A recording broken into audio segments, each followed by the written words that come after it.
तो हेलो मेरे प्यारे भाइयों, आज हम पढ़ने वाले हैं क्लास 12th के 4th चैप्टर यानी संधारित्र और परावैद्युत का वन शॉर्ट वीडियो।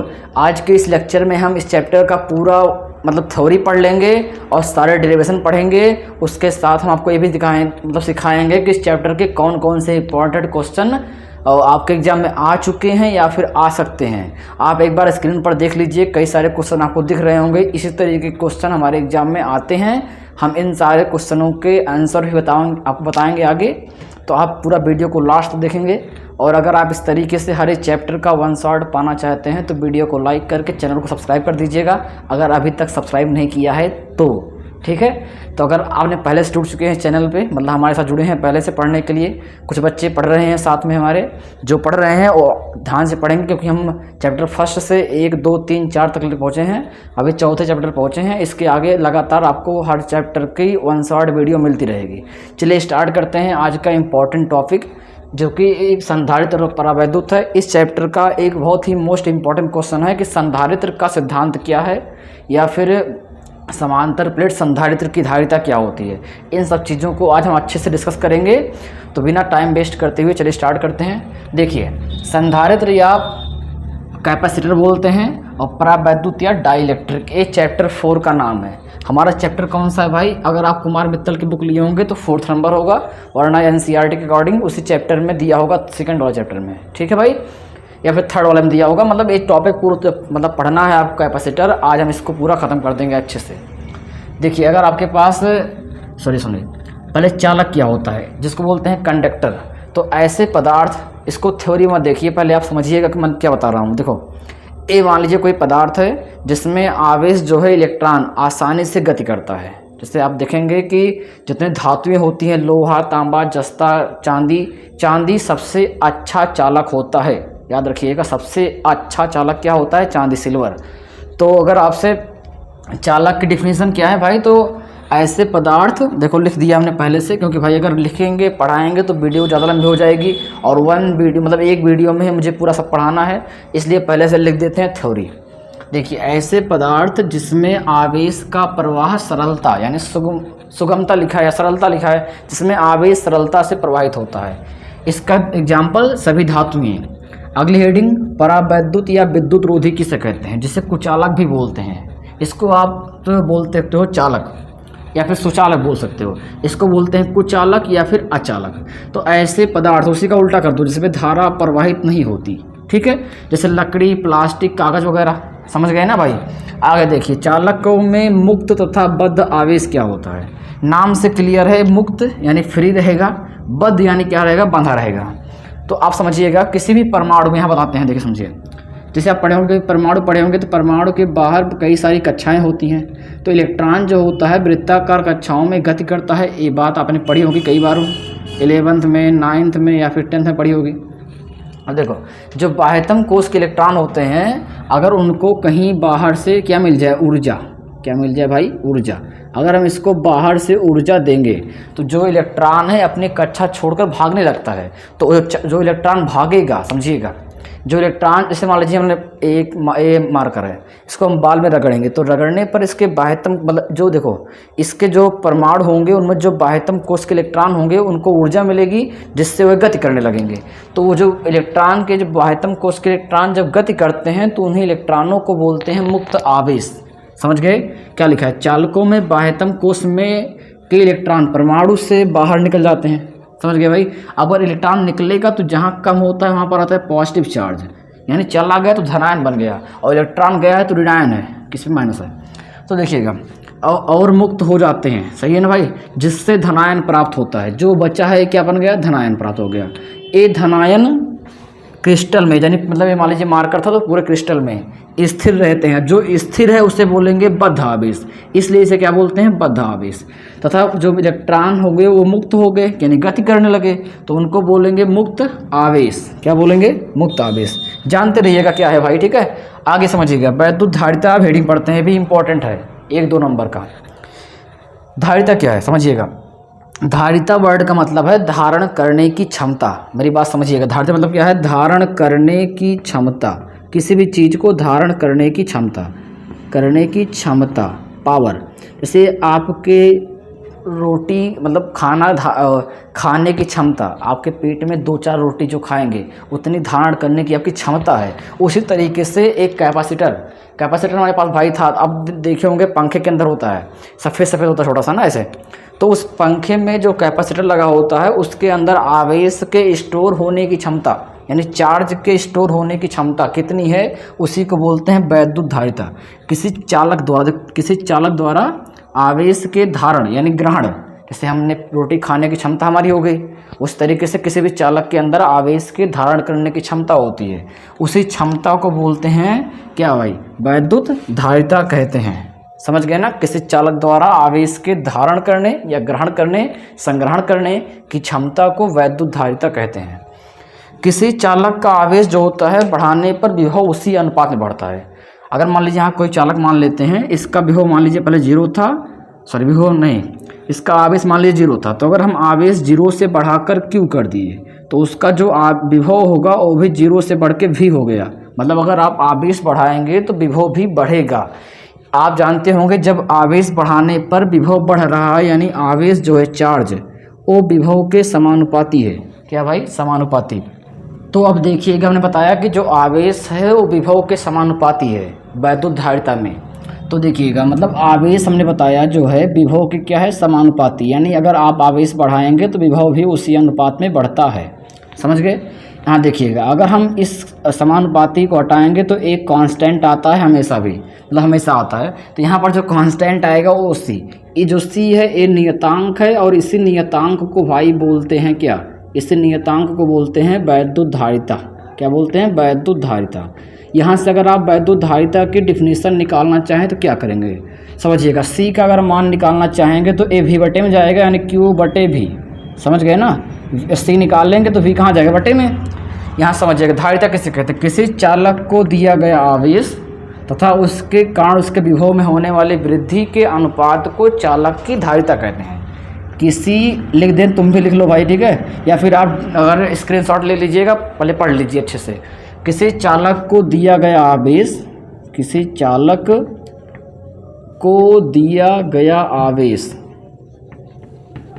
तथा दिया गया आवेश तथा उसके कारण तथा उसके विभव में होने वाली वृद्धि तथा उसके विभव में होने वाली वृद्धि के अनुपात को क्या बोलते हैं, अनुपात को चालक की धारिता कहते हैं, चाहे को वैद्युत धारिता कहते हैं। इतना बहुत है, ठीक है भाई, वैद्युत धारिता कहते हैं। तो धारिता की आप एक डिफिनीशन और बोल सकते हो। हमने एक पहले बताया था कि जो आवेश है और किसी चालक द्वारा आवेश के ग्रहण करने की क्षमता, और एक आप इसको भी जान लीजिए कि आवेश और विभव के अनुपात को धारिता कहते हैं। ठीक भाई, इसको आप ऐसे बोल सकते हो कि अगर मान लीजिए V हम 1 वोल्ट मान लेंगे, कैसे, अगर मान लीजिए V बराबर 1 वोल्ट अगर हम मान दें तो कितना होगा बताओ, अगर V 1 हो जाएगा तो C बराबर Q के, यानी 1 हटेगा, दिख जाए, मतलब हट जाएगा नीचे से। तो किसी चालक का विभव 1 वोल्ट बढ़ाने के लिए दिया गया आवेश उस चालक की धारिता कहलाती है। ठीक है, एक डिफिनेशन आप याद रखिए, बहुत है, ठीक है, फार्मूला याद करिएगा बस, आगे समझिएगा। जो वैद्युत धारिता है भाई, ये धारिता मतलब धारण करने की क्षमता है। तो धारिता जो होती है किसी भी चीज़ की धारण करने की क्षमता कभी भी निगेटिव नहीं हो सकती। मान लीजिए आपने रोटी खाई, तो रोटी जो खाएंगे भाई उसमें देखो आप 1 रोटी 2 रोटी जो रोटी खाएंगे उस क्षमता होगी, ये खाएंगे 2 खाएंगे, ये नंबर कम 0 से कम तो होगा नहीं, क्योंकि भाई अगर आपकी क्षमता को ही नहीं, ऐसा हो नहीं सकता, आप कुछ ना कुछ क्षमता तो आपके अंदर होगी ना। तो जो क्या बोलते हैं धारिता होती है वो कभी भी ऋणात्मक नहीं होती, मतलब 0 से ऊपर ही जाएगी। तो जो धारिता होती है क्या, वो धनात्मक होता है, सदैव क्या होती है, सदैव धनात्मक होती है। समझ गए, आगे आप लिख लीजिएगा, धनात्मक होती है। आगे समझिए, सदैव क्या होगी, धनात्मक।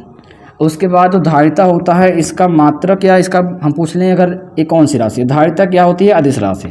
क्या है भाई, अदिश राशि।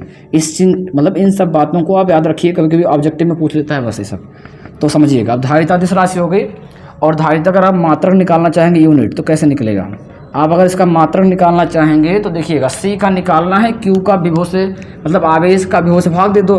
एक मात्रक का पहले याद कर लीजिए आप, फैरड। क्या होता है, फैरड। अगर पूछेंगे धारिता का मात्रक, आप बताएंगे फैरड, एक याद होना चाहिए, फैरड।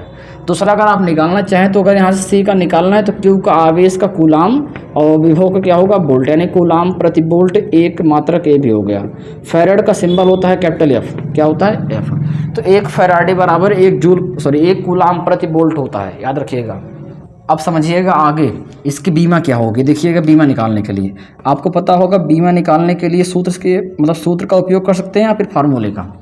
अगर आप सूत्र को देखें तो यहाँ पर आवेश है, नीचे विभव वोल्ट है। आवेश की बीमा होती है AT, क्या होती है AT। अगर आवेश को आप विभव से भाग दोगे तो संधारिता निकल जाएगी। और विभव की बीमा बताओ, विभव कैसे निकलेगा। विभव अगर नहीं पता तो V बराबर W/Q होता है, पिछले पाठ पढ़ाया था हमने पाठ 3 में। तो आवेश कार्य का क्या होता है, कार्य की बीमा होती है ML/2T-2, ये होती है कार्य की, और बटे में क्या होता है आवेश का AT।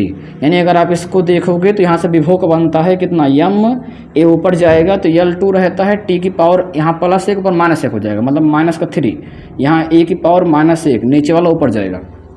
यानी विभव की बीमा क्या होती है, विभव की डायमेंशन होती है ML2 और T-3 A-1।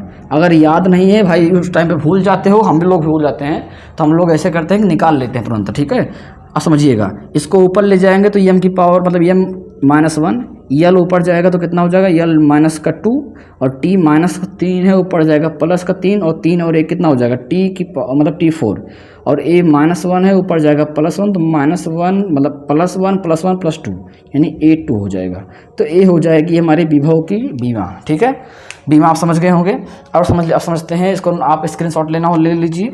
और इसके बाद समझते हैं इसका, अच्छा देखिए समझिएगा, कुछ नहीं भाई, इसको अगर पूछेगा कि धारिता का सबसे बड़ा मात्रक क्या होता है तो फैराड, ठीक है। पर आपने पढ़ा होगा पार्ट 1 में, धारिता आवेश का सबसे बड़ा मात्रक फैराड होता है। हाँ समझिएगा, इसका स्क्रीनशॉट ले लीजिए। आप देखते हैं इसके आगे धारिता किन किन बातों पर निर्भर करती है। हाँ तो मेरे प्यारे भाई समझते हैं कि चालक की धारिता किन किन बातों पर निर्भर करती है और किन किन पर नहीं निर्भर करती है। ये ऑब्जेक्टिव टाइप क्वेश्चन है, कभी कभी पूछ लेता है एग्जाम में। देखिए समझिएगा, अगर पूछेगा कि चालक की धारिता किन किन बातों पर निर्भर करती है, करती है पूछेगा, तो बताइएगा चालक के आकार पर। चालक का आकार कितना बड़ा है, छोटा सा आकार है तो उस पर कम आवेश आएगा, बड़ा आकार है तो आवेश ज़्यादा आएगा। वही लिखा है चालक के आकार व क्षेत्रफल पर, ठीक है। दूसरा देखिएगा, चालक के माध्यम पर, कि चालक वायु में रखा है कि द्रव में रखा है, किस माध्यम में रखा है।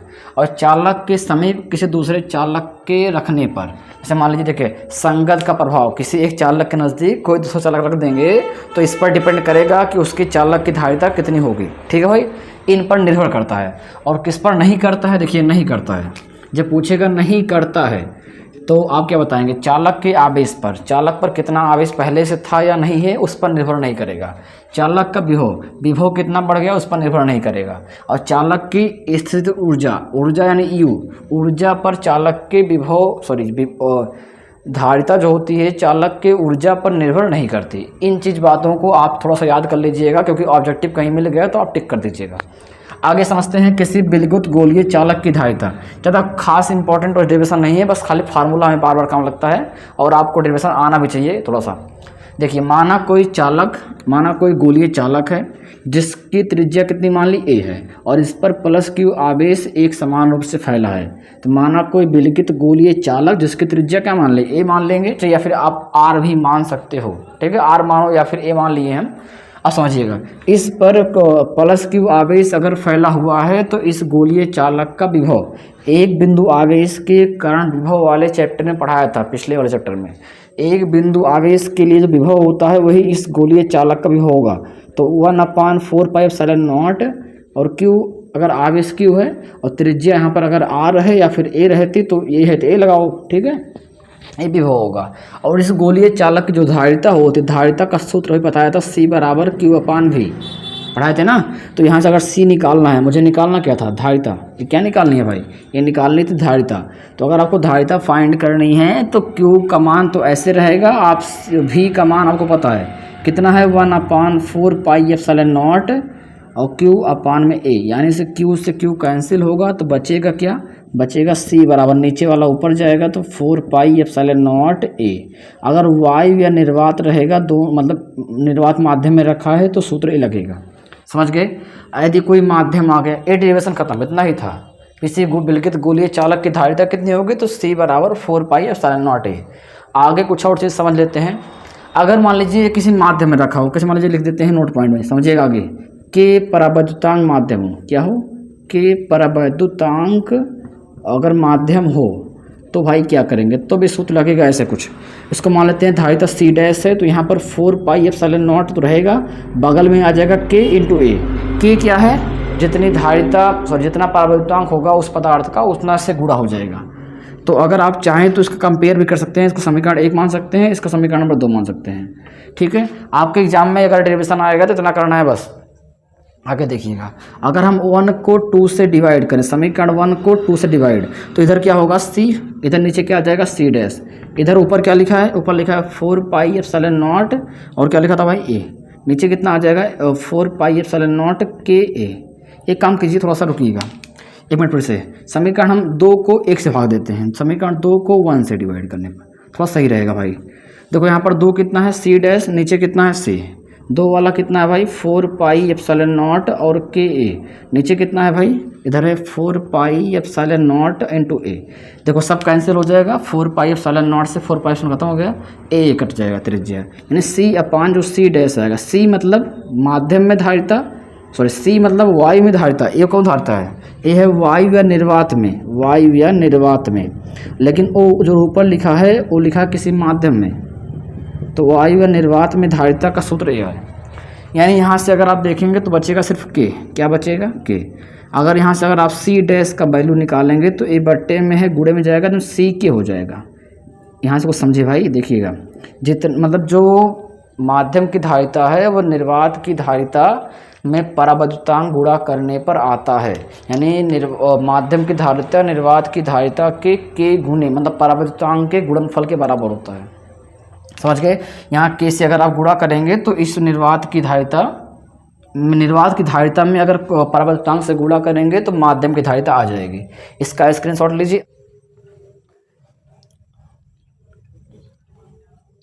देखिएगा दोस्तों, समझते हैं निर्वात की वैद्युतशीलता का मात्रक। देखिए चैप्टर फर्स्ट में आपने पढ़ा था निर्वात की वैद्युतशीलता का मात्रक एप्सिलॉन नॉट का कूलाम स्क्वायर प्रति न्यूटन मीटर स्क्वायर, तो वहाँ आपने उसको निकालने भी सीखा था। ठीक है, कूलाम के सूत्र से निकलता है। यहाँ हम समझेंगे कि जैसे कभी कभी एग्जाम में आता है कि सिद्ध कीजिए कि कूलाम स्क्वायर प्रति न्यूटन मीटर स्क्वायर तथा फैरड प्रति मीटर स्क्वायर, फैरड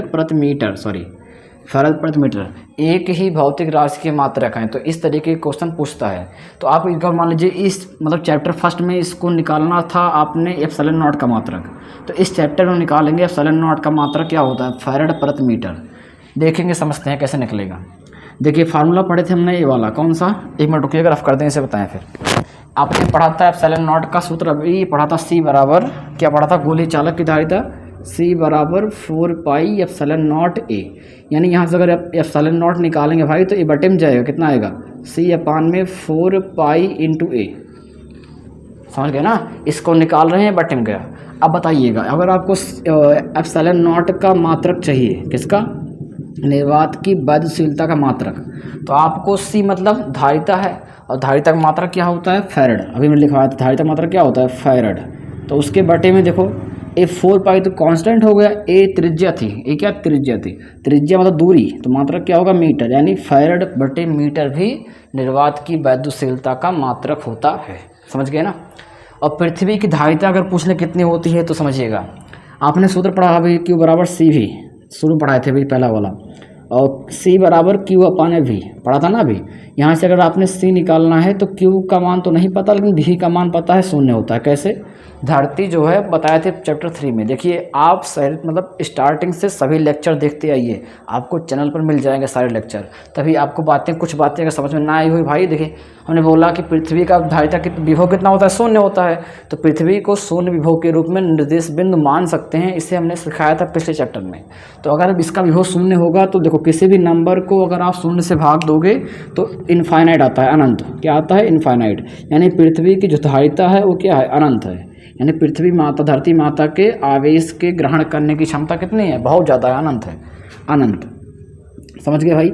अगला पॉइंट, अगला समझते हैं पृथ्वी की धारिता। अगर जब पृथ्वी गोलीय चालक हो, अगर पृथ्वी को मान लो एक गोलीय चालक है इस तरीके के, तो इसकी त्रिज्या क्या होगी, आर ई लिखते हैं, रेडियस ऑफ अर्थ। और पृथ्वी की त्रिज्या होती है 6400 किलोमीटर, या फिर इसकी त्रिज्या अगर पृथ्वी को एक गोलीय चालक मान लें तो पृथ्वी की त्रिज्या होती है ओ आर ई, और पृथ्वी की त्रिज्या होती है, आपको याद होगा, 6400 किलोमीटर, या फिर आप इसे मतलब मीटर बदल के 6.4 10⁶ मीटर भी बोल सकते हो। तो ये जो त्रिज्या है वही ए था, वही त्रिज्या है।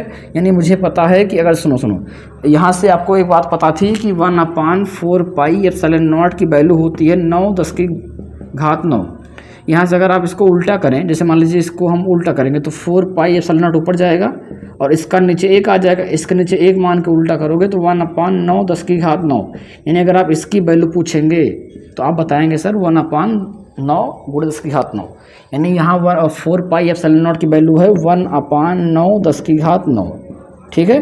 और ये त्रिज्या है, त्रिज्या कितनी है 6.4 10⁻⁶ कितना माने 6 मीटर। इसको आप अगर गुणा भाग करके सॉल्व करिएगा भाई, तो इस सी की जो वैल्यू आएगी हम पहले से करके रखेंगे, टाइम वेस्ट ना हो, तो ये आएगा 7.1। आप भाग दे लीजिएगा 7.11 10⁻⁻ माइनस का नहीं प्लस का ऊपर जाएगा ना, 7 में से 9 में से 6 जाएगा तो 4 आएगा, माइनस का 4। एक काम करिएगा, इसको लिख दीजिएगा सी बराबर 0.2 अंक पीछे कर दीजिए, 7 पॉइंट हट जाएगा तो 11 10⁻⁻ माइनस का 6 इतना आ जाएगा फैरड।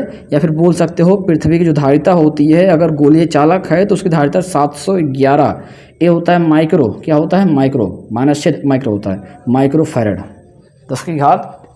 711 माइक्रो फैरड पृथ्वी की धारिता होती है। अब जब मतलब वैसे तो धारिता कितनी होती है, अनंत होती है, बट अगर उसकी त्रिज्या इतनी मान लिया जाए तो इतना होगा उसकी धारिता। इसको नोट कीजिए। एक पॉइंट और समझ लेते हैं कि क्या पृथ्वी की धारिता कभी 1 फैरड हो सकती है। इसको इधर समझते हैं, देखिए समझते हैं। किसी चालक की धारिता 1 फैरड हो सकती है। एक क्वेश्चन मान लीजिए कभी पूछ लेता है ऐसे कभी कि क्या किसी चालक की धारिता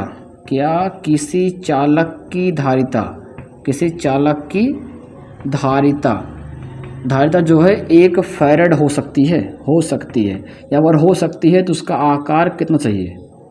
पृथ्वी की धारिता देखो भाई 1 फैरड नहीं है, बहुत कम है, ये तो माइक्रो फैरड में लिखा है 711 माइक्रो फैरड। तो किसी चालक की धारिता अगर आपको 1 फैरड बनानी है तो उसका आकार कितना चाहिए, देखिएगा आपने पढ़ा होगा सूत्र C बराबर 4 पाई एप्सिलॉन नॉट A। धारिता मुझे पता है 1 फैरड और 4 पाई एप्सिलॉन नॉट की वैल्यू बताया हमने 1/9 10⁻⁹। यहाँ से अगर आप A निकालें त्रिज्या तो ये बटे में गुणे में जाएगा, यानी 9 A बराबर जो आएगा वो आएगा 9 10⁻⁹। इतना मीटर त्रिज्या होनी चाहिए। इसका मतलब है 9 के बाद कितने जीरो लगे हैं भाई, और 9 जीरो लगे हैं, यानी इसको बोल सकते हो 9 10⁶।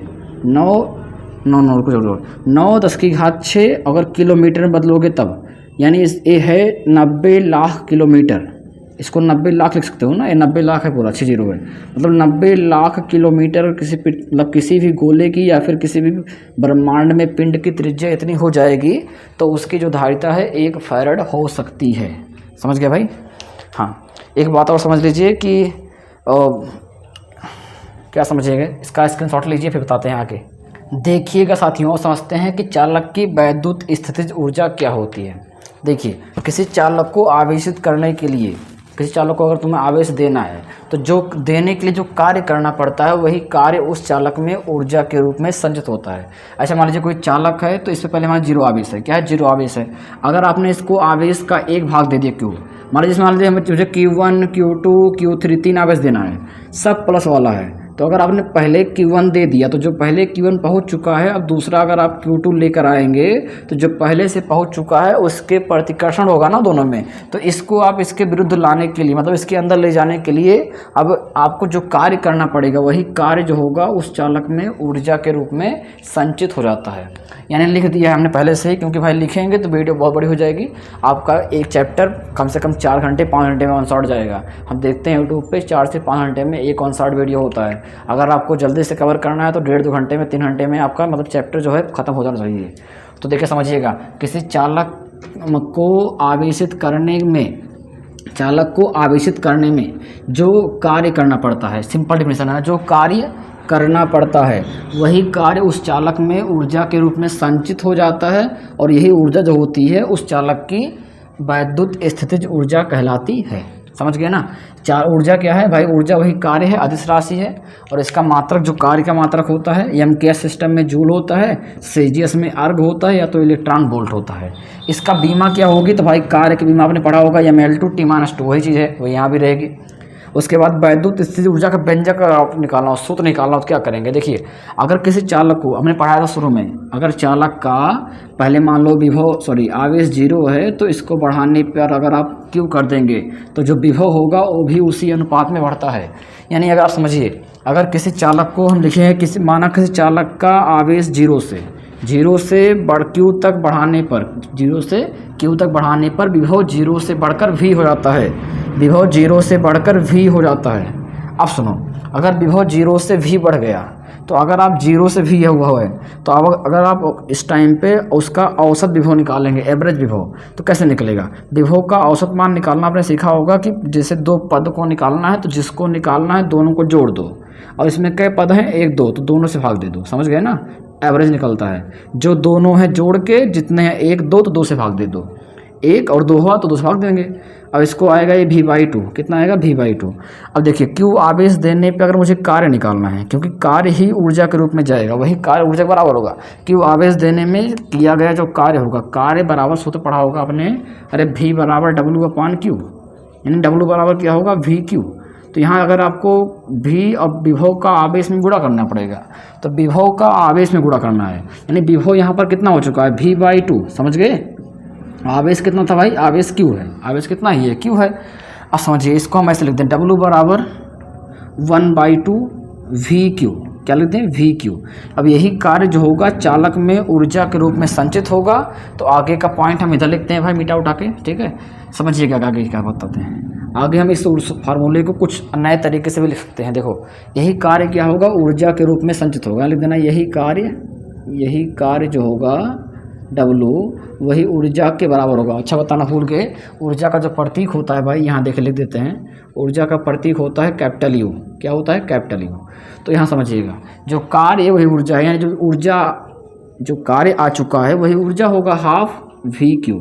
एक फार्मूला ये हो गया, V मतलब विभव, Q मतलब आवेश।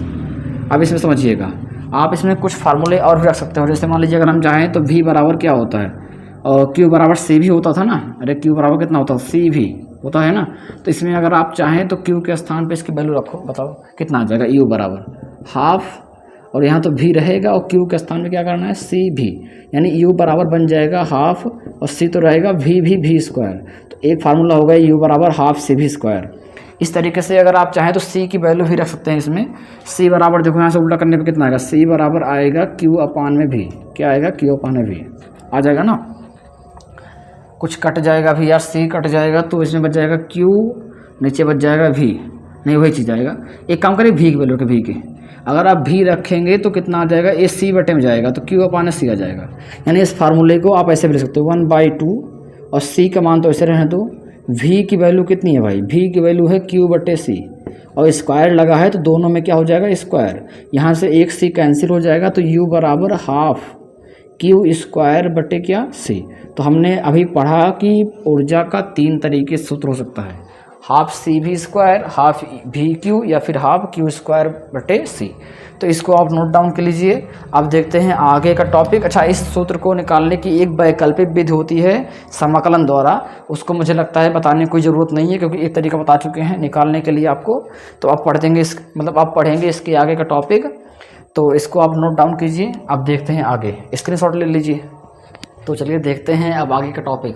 लिखा है 2 आवेशित चालकों को जोड़ने पर उभयनिष्ठ विभव, जो कि एक इम्पॉर्टेंट टॉपिक है। इसकी सहायता से उभयनिष्ठ विभव निकालना, और इसमें आपको मतलब इस तरीके के न्यूमेरिकल आपके एग्जाम में बनते हैं इस चैप्टर के।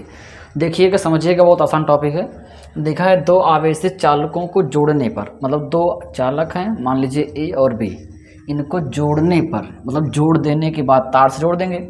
आवेश का पुनर्वितरण, ऐसे समझो, मान लीजिए A वाला है B वाला, अगर हम कह दें कि A वाले का विभव ज़्यादा है, क्या भाई, A वाले का विभव ज़्यादा है B वाले के तुलना में, तो आपको पता होगा कि अगर दो अलग अलग विभव वाली वस्तुओं को हम किसी चालक तार की सहायता से जोड़ देंगे तो उसमें अधिक विभव से कम विभव की ओर आवेश प्रवाहित होता है। देखिएगा पहले क्या लिखते हैं, माना दो पृथक्कृत चालक, देखो माना दो पृथक्कृत चालक मतलब अलग अलग, जिनकी धारिताएं C1 और C2, हर एक चालक के आवेश के धारण करने की क्षमता होती है। तो मान लेते हैं पहले की क्षमता है C1 और दूसरे की मान लो C2। तो वही माना पहले चालक की धारिता C1 है, दूसरे कितना है भाई C2 है। और सुनो देखो उन पर आवेश कितना है Q1 और Q2, मतलब पहले का आवेश Q1 और दूसरे का आवेश क्या हो गया Q2, समझ गए ना। उसके बाद उनके विभव क्रमशः मान लेना V1 और V2, मतलब पहले वाले विभव मान लो V1, दूसरे क्या मान लो V2, मतलब पहले का विभव ज़्यादा है और दूसरे का विभव क्या है कम है। उसके बाद यहाँ लिखा देखो, अगर हम इन चालक तारों को तार की सहायता से जोड़ देंगे, मान लीजिए एक तार हम लगा के जोड़ दिए, अभी क्या बताया, अधिक विभव से कम विभव की ओर आवेश जाएगा। यानी अगर हम दोनों को आपस में जोड़ देंगे तो अधिक से कम विभव की ओर आवेश चलेगा। तो यानी A से B की ओर क्या जाएगा, आवेश। यहाँ समझिएगा, यहाँ पर एक कहानी लिखी है पूरी प्रवचन। जब चालकों को तार से जोड़ दिया जाता है तो आवेश अधिक विभव से, अधिक वाला कौन सा माना था A, तो अधिक विभव मतलब माना A से कम विभव B की ओर तब तक प्रवाहित होता है। कब तक प्रवाहित होगा, जब तक दोनों का विभव बराबर नहीं हो जाता। और जो बराबर होने के बाद विभव बचेगा वही विभव बोलेंगे उभयनिष्ठ विभव, यानी दोनों को कॉमन विभव। उभयनिष्ठ वर्ड का मतलब होता है कॉमन, जो दोनों में बराबर होगा उससे बोलेंगे उभयनिष्ठ विभव, ठीक है। तो उसी उभयनिष्ठ विभव की मुझे गणना करनी है। देखिए यहाँ लिखा है, मान तब तक प्रवाहित होगा जब तक दोनों का विभव बराबर ना हो जाए, ठीक है। आगे लिखा है कि माना यह उभयनिष्ठ विभव कितना है, मतलब मान लेते हैं कि दोनों का विभव भी होने के बाद बराबर हो जाएगा। और दोनों चालकों की त्रिज्या मान लेना, पहले की R1 दूसरे की R2 है। पहले कितनी है R1 और दूसरे क्या है R2। यहाँ लिख देते हैं पहले की R1 है, दूसरा त्रिज्या क्या है R2 है। समझ गए ना भाई, मतलब पहले गोले की धारिता C1 दूसरे के C2, पहले का आवेश Q1 दूसरे पर आवेश Q2, और पहले के त्रिज्या R1 दूसरे के त्रिज्या R2, पहले विभव V1 दूसरे विभव V2 है। और इनमें A का विभव B के विभव से क्या है ज़्यादा है, पहले का विभव क्या है दूसरे के विभव से ज़्यादा है। अब इनके बीच में आवेश तब तक प्रवाहित होगा जब तक दोनों का विभव बराबर ना हो जाए। और वो मान लो उभयनिष्ठ विभव क्या हो जाता है V। मान लेते हैं जो बराबर होने के बाद बनेगा उभयनिष्ठ विभव वो होता है V। उसी को मुझे ज्ञात करना है, ठीक है, इसी को मुझे ज्ञात करना है।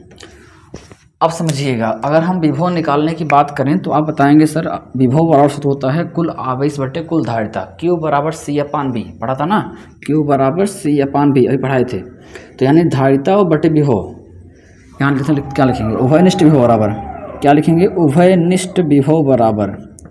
अगर मुझे उभयनिष्ठ विभव निकालना है, एक मिनट रुकिएगा, विभव बराबर, तो विभव का सूत्र होता है V बराबर, अभी क्या बताया, V बराबर Q/C, यानी कुल आवेश, ऊपर क्या होगा कुल आवेश और नीचे क्या हो जाएगा कुल धारिता, कुल धारिता। अब आगे समझते हैं, देखो उभयनिष्ठ विभव का सिंबल हम मान चुके हैं V। देखो क्या माना था यहाँ पर, यहाँ माना था कि उभयनिष्ठ विभव कितना है V है।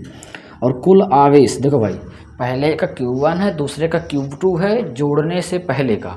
हम इस तार को जोड़ने से पहले की बात कर रहे हैं भाई, तार नहीं लगा है तब बता रहे हैं। आवेश कितना था, पहले का आवेश था Q1 और दूसरे का क्या था Q2। और धारिता, पहले की धारिता C1 दूसरे की धारिता C2, यानी C1 प्लस का C2। समझ गए ना, इस तरीके से आप निकाल सकते हो।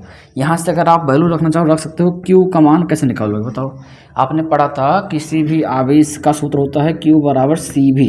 अगर हम पहले के लिए बात करेंगे तो Q Q1 होगा, C C1 होगा, V V1 होगा। और Q बराबर भाई CV होता है, तो दूसरे के लिए Q Q2, C C2, V V2। यानी अगर आप चाहो तो Q1 के स्थान पे C1 V1 और Q2 के स्थान पे C2 और V2 बटे में और C1 प्लस का C2 लिख सकते हो, ठीक है। तो इस सूत्र को हम क्या करेंगे, इसको मतलब हमारा उभयनिष्ठ विभव का सूत्र यही है C1 V1 plus C2 V2 बटे C1 प्लस C2। इन न्यूमेरिकल में बहुत काम लगता है। आप सुनते हैं, यहाँ समझो आगे। इस सूत्र को अगर हम चाहें, जैसे देखो यहाँ पर लिखा है Q1 प्लस Q2। आपने पढ़ा होगा आवेश संरक्षण का सिद्धांत, क्या पढ़ा होगा, पढ़ा होगा आवेश संरक्षण का सिद्धांत।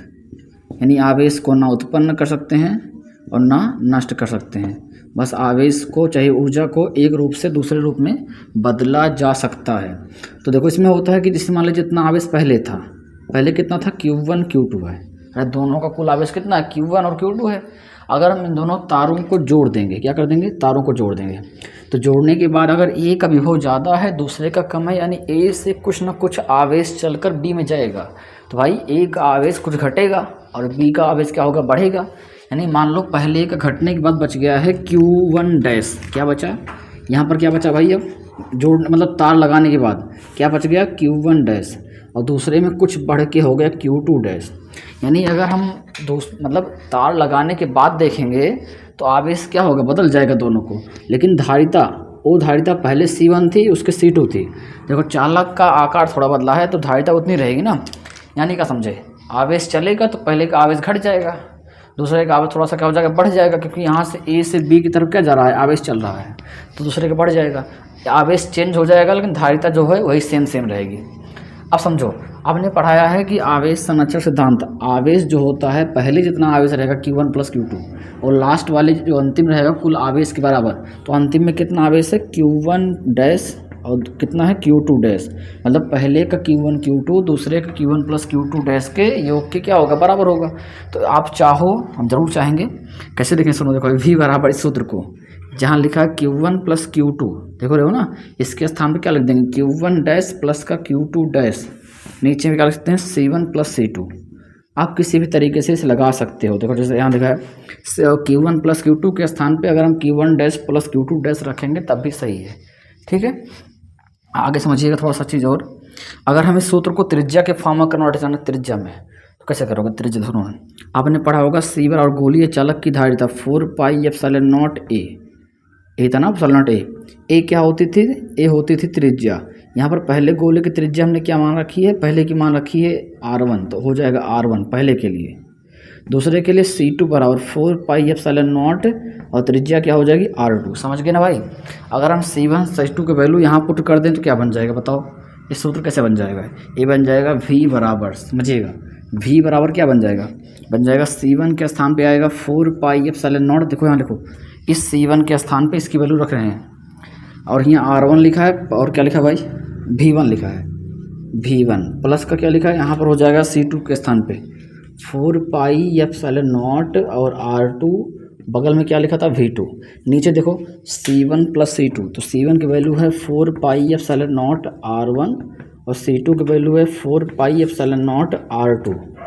ऊपर से कुछ कॉमन निकाल लें, कुछ कॉमन निकले मतलब क्या, 4πε0 कॉमन निकाल लेंगे, बचेगा R1 और V1, यहाँ क्या बचेगा R2 और V2, समझ गए ना। नीचे क्या बचेगा भाई, नीचे बचेगा देखो यहाँ से कॉमन निकाल लें 4πε0, तो बचेगा R1 और यहाँ क्या बचेगा R2।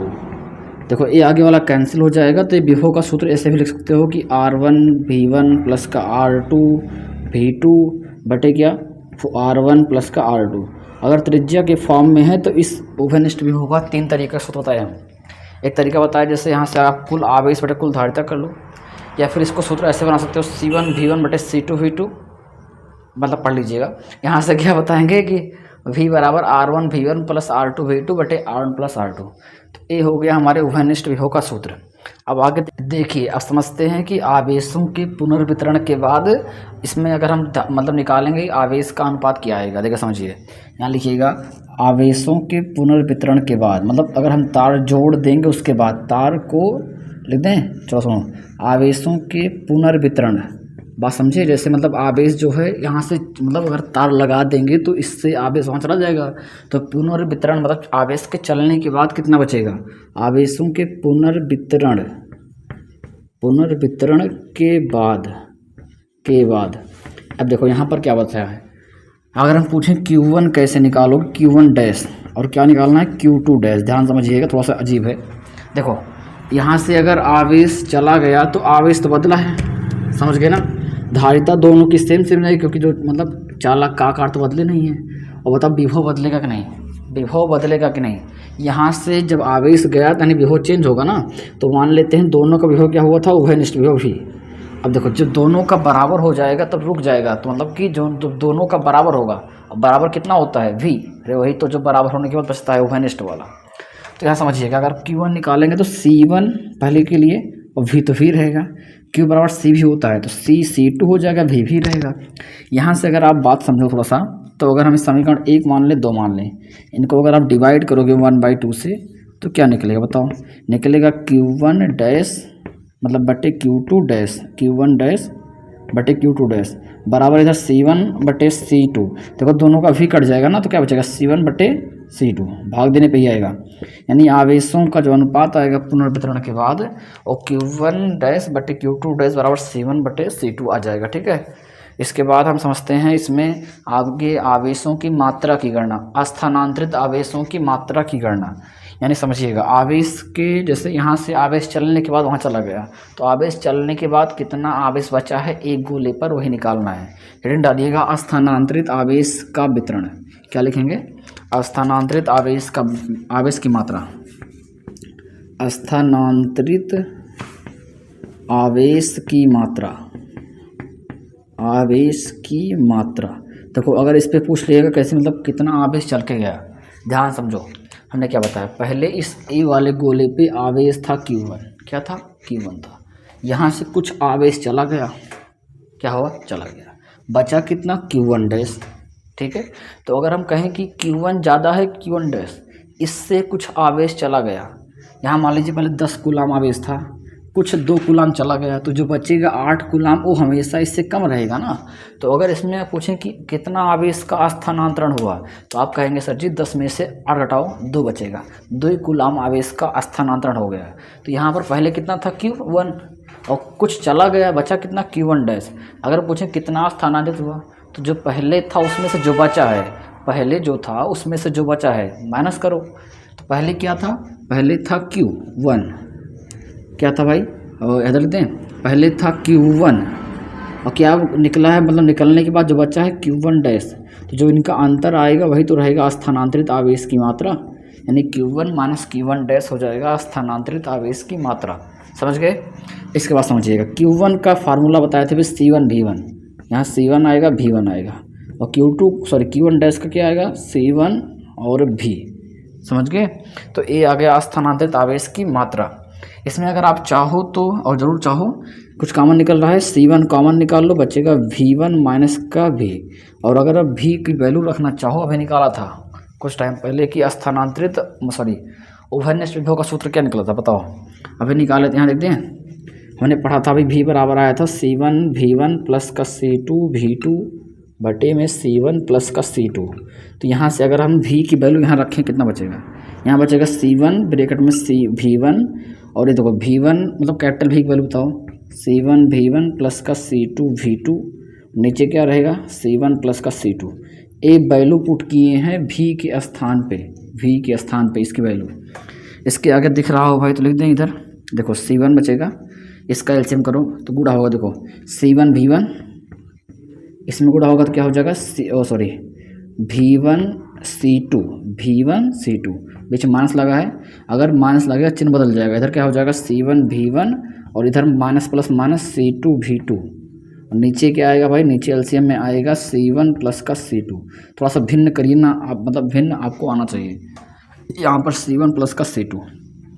एक बात देख, कुछ कट रहा है भाई, यहाँ देखो ए वाला प्लस से माइनस खत्म, तो क्या बचेगा? बचेगा जो हमारा वही सूत्र हो जाएगा।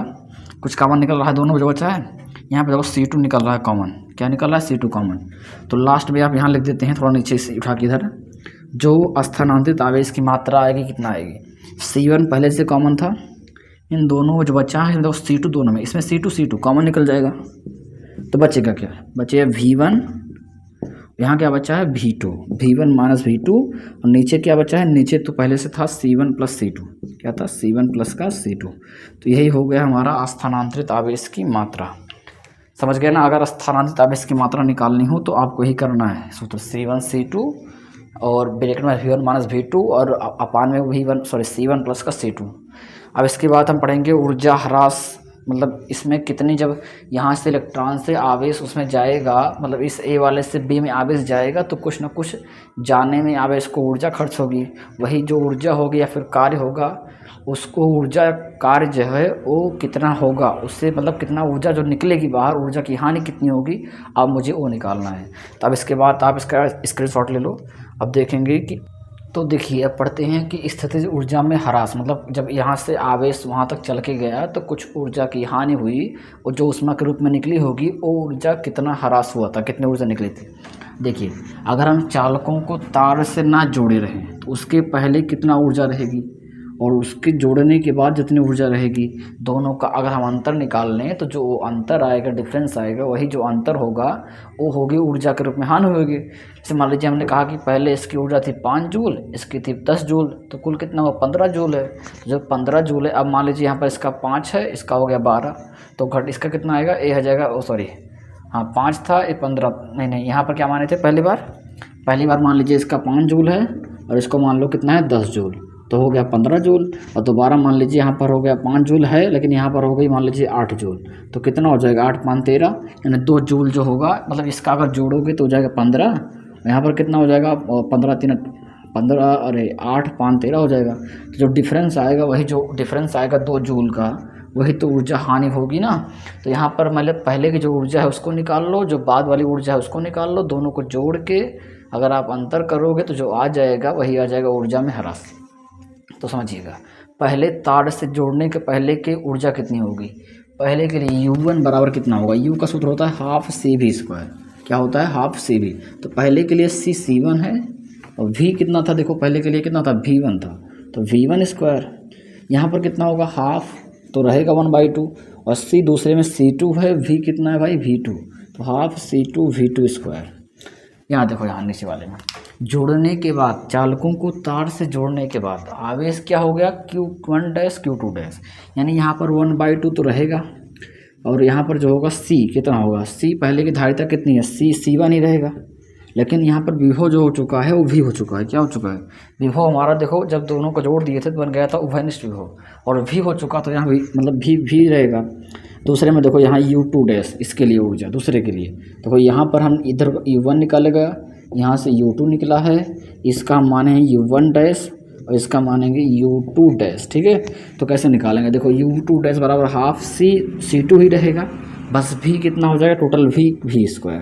यानी अगर हम आपसे पूछें कि ऊर्जा में हानि कितनी होगी, बताओ ऊर्जा मतलब स्थितिज ऊर्जा में ह्रास, स्थितिज लिखिएगा ऊर्जा में ह्रास, ऊर्जा में ह्रास।